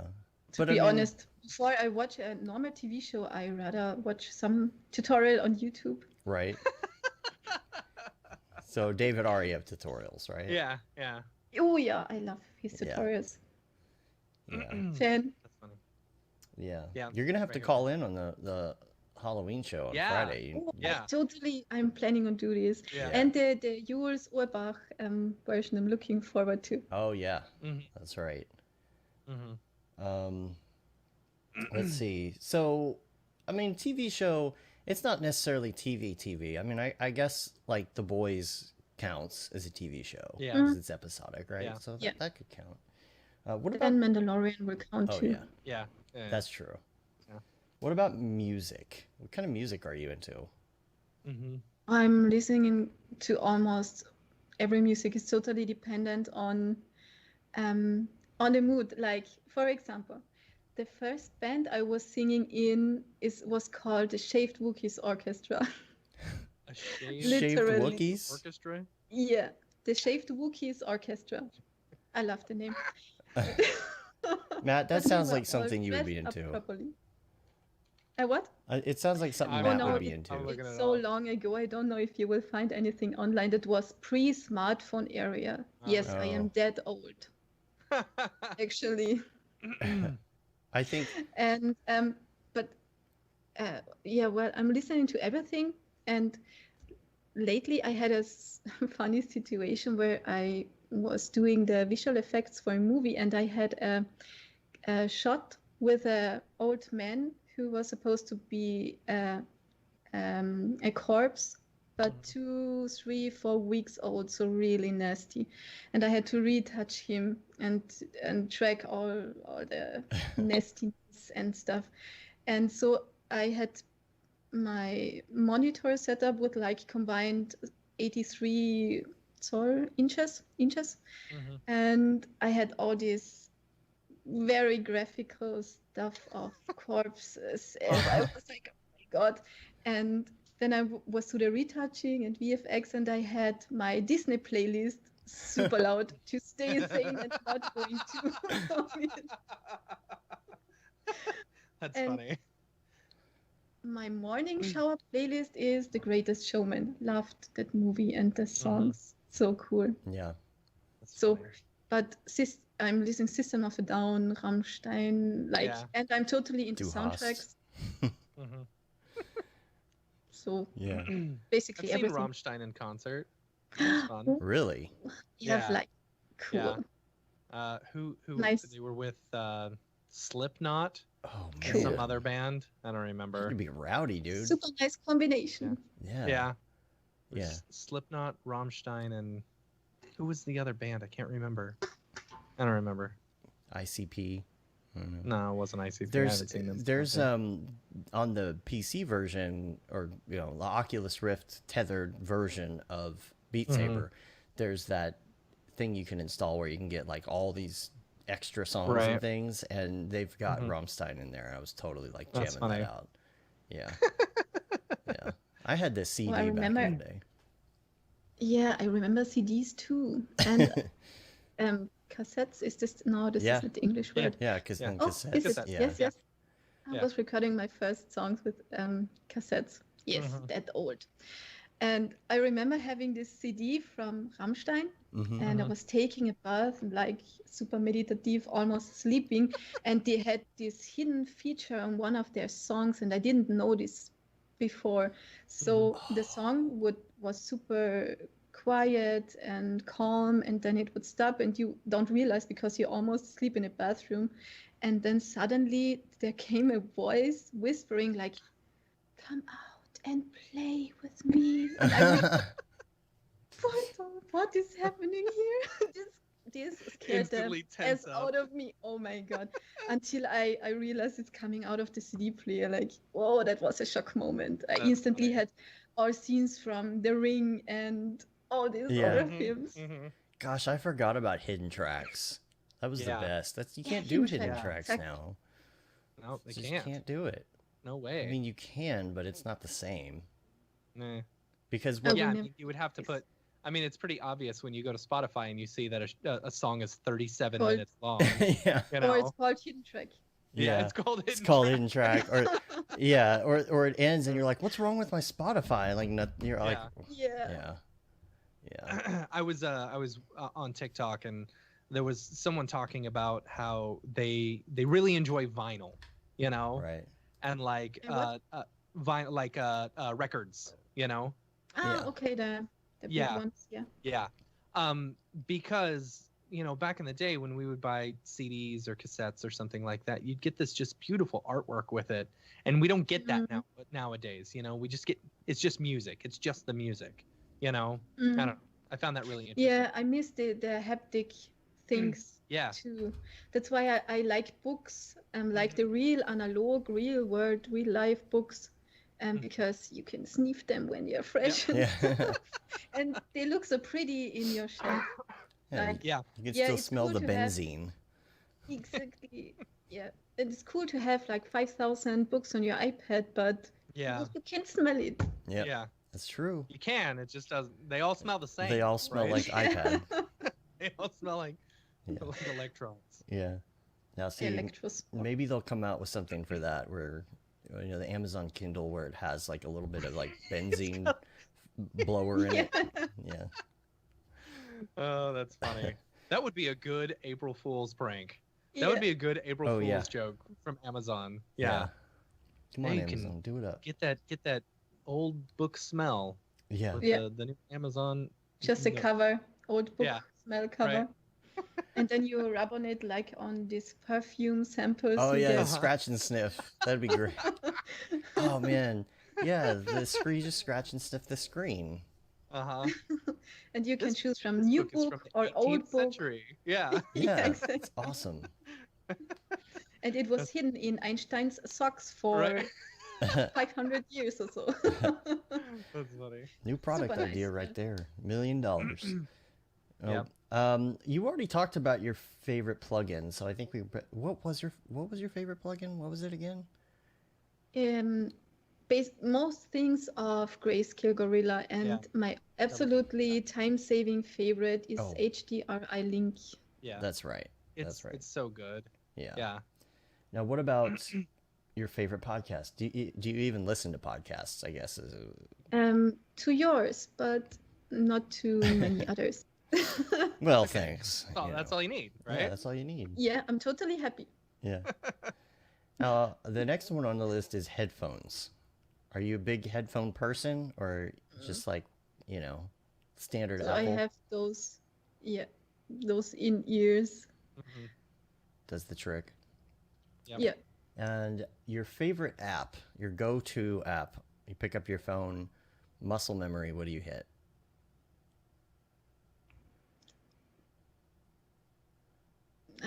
That's Instagram. Yeah, Yeah. yeah. Yeah. That's been the general answer recently. And the camera, of course. Yeah. Yeah. I was gonna say you strike me Instagram. as a camera person, right? Of course, most of the time you probably just leave your phone at home, Yeah. right? So that you can go out for those Yeah. great nature And- walks. Be picture thinking free. Yeah. Yeah. Yeah. Yeah. Now the last one is life hack, but I don't know. I don't know if you already had one prepared, but I feel like we already got your life hack. But do you Yeah. have any others, or? The granny life hack. Yeah. Yeah. No, the that's granny. basically the Yeah. one I wanted to share, and please write me your results you will have with this, because I'm super interested. Yeah. Yeah. Yeah. Cool. Cool. Well, we appreciate you being on the show today. That was Yeah, really thank fun. you so much. It was a lot of fun. Thank you for having me. It was so cool, honestly. Yeah, It I was think fun. It was a good show. you're definitely gonna have to call in on Friday and Yeah. talk to EJ. Yeah. Oh yeah, I Live. definitely will. Yeah, Yeah, that'll be going fun. to be awesome. So if people want to find you online, I know you've got it's phoenix-digitalarts.com, but what about everywhere else? Where can people find you on Insta and ArtStation and all of that? You can stalk me pretty much on all of the major platforms like Instagram, ArtStation, and Facebook. And I have the really great luxury to be pretty much the only person with my name. So Yeah. Yeah, that's nice. Yes. Yeah, totally. We'll put all the information for that too in the show notes. So if anybody's looking for it, I know we referenced a lot of visuals today, so we'll make sure we put as much as we can in the notes so you can find all of that. You can rate us on iTunes, leave a review. It really helps get our ratings up. Also subscribe on your podcatcher of choice. You can subscribe to the newsletter for updates from us. I guess I need to be getting a new newsletter out pretty soon, but I might wait until Don's course is out so we can send all the info on that. You can say you've been there, done that, got the t-shirt with the Mograph logo tee, the Paul Babb Feel the Bab 2020 shirt. All the profits from that go to Doctors Without Borders. The Render Things t-shirt, hoodie, and long sleeve tee, which it's time, it's that time of the year. It's starting to get cooler. Got to get cozy. Got to get that long sleeve Render Things tee. And then there's the That Render is Fire shirt, which you're only allowed to wear ironically. Unless you're Shams. Fire. That's fire. I was having a conversation with Ryan Talbot about people who use the word fire unironically in just normal speak. Yeah, fire. Never heard anybody. I mean, I've heard people do that, but in person, I've never hung out with somebody that's like that's fire. Besides that's fire, Shams. Besides Shams. Yeah. Our babysitter does. Oh, yeah? But she's also She from 24 LA? years old. Yeah. No, she's from here. Oh, fire. And then, of course, we're on Facebook, Twitter, Instagram, YouTube, Mograph.com. Check us out. Make sure you join us this Friday for the live show. That's Mograph.com/live. Or you can subscribe to us and ding that bell for updates. All of our upcoming live shows are listed. YouTube.com/Mograph. You can go on there and set reminders for certain shows, things like that. So go set yourself a little reminder on there. Yeah. Yeah. And I have some reminders to set. There you go. Follow me on Instagram too. I've got a new account. Well, not a new account, but just kind of a new account that I haven't really been doing much with. But I've been posting some stories on it this week and little accidental render that I did. And check me out there. I'm Mograph Dave. It's easy to remember, right? I'm _ Matt Milstead. Yeah. Got to get a little follow action on our personal accounts too. It'll be fun. Yeah. Maybe we'll post some videos of me and Matt playing multiplayer. Yeah, right. Beat Saber or something. I don't know. But thanks Looking again. forward to this. Yeah. What's that? Looking forward to this. Yeah. Check it out. Well, I'll post more embarrassing videos. Don't worry. We could play together. Yeah. With the multiplayer. Yeah. Yep. We should check out how this works.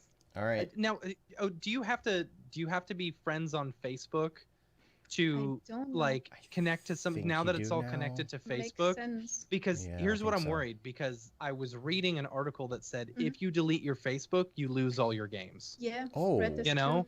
And it's like, well, if I have to be friends with people on Facebook in order to be friends with them on Oculus, I think that's pretty crappy because I keep my Facebook very private, and I don't accept a lot of people as friends. It's just me. Okay, we'll do the thing where you can give somebody limited access to your account. Make one of those things on your profile so that when you add these people, you can say this is for Oculus. Oh. Yeah. Okay. Yeah. That should work. Anyway. Yeah. I didn't know if there was like an Oculus own group of friends stuff, because I was gonna say add me. Well, check it out. MC Milstead is me. Yeah. Oh. Cool. All right. Well, that about wraps it up. We're gonna get out of here, and until next time, I'm Dave. And I'm Matt. Michaela. Have a good one. Later, yo. Thank you. Bye, guys. All right. Stand by here. We'll get a little music playing here.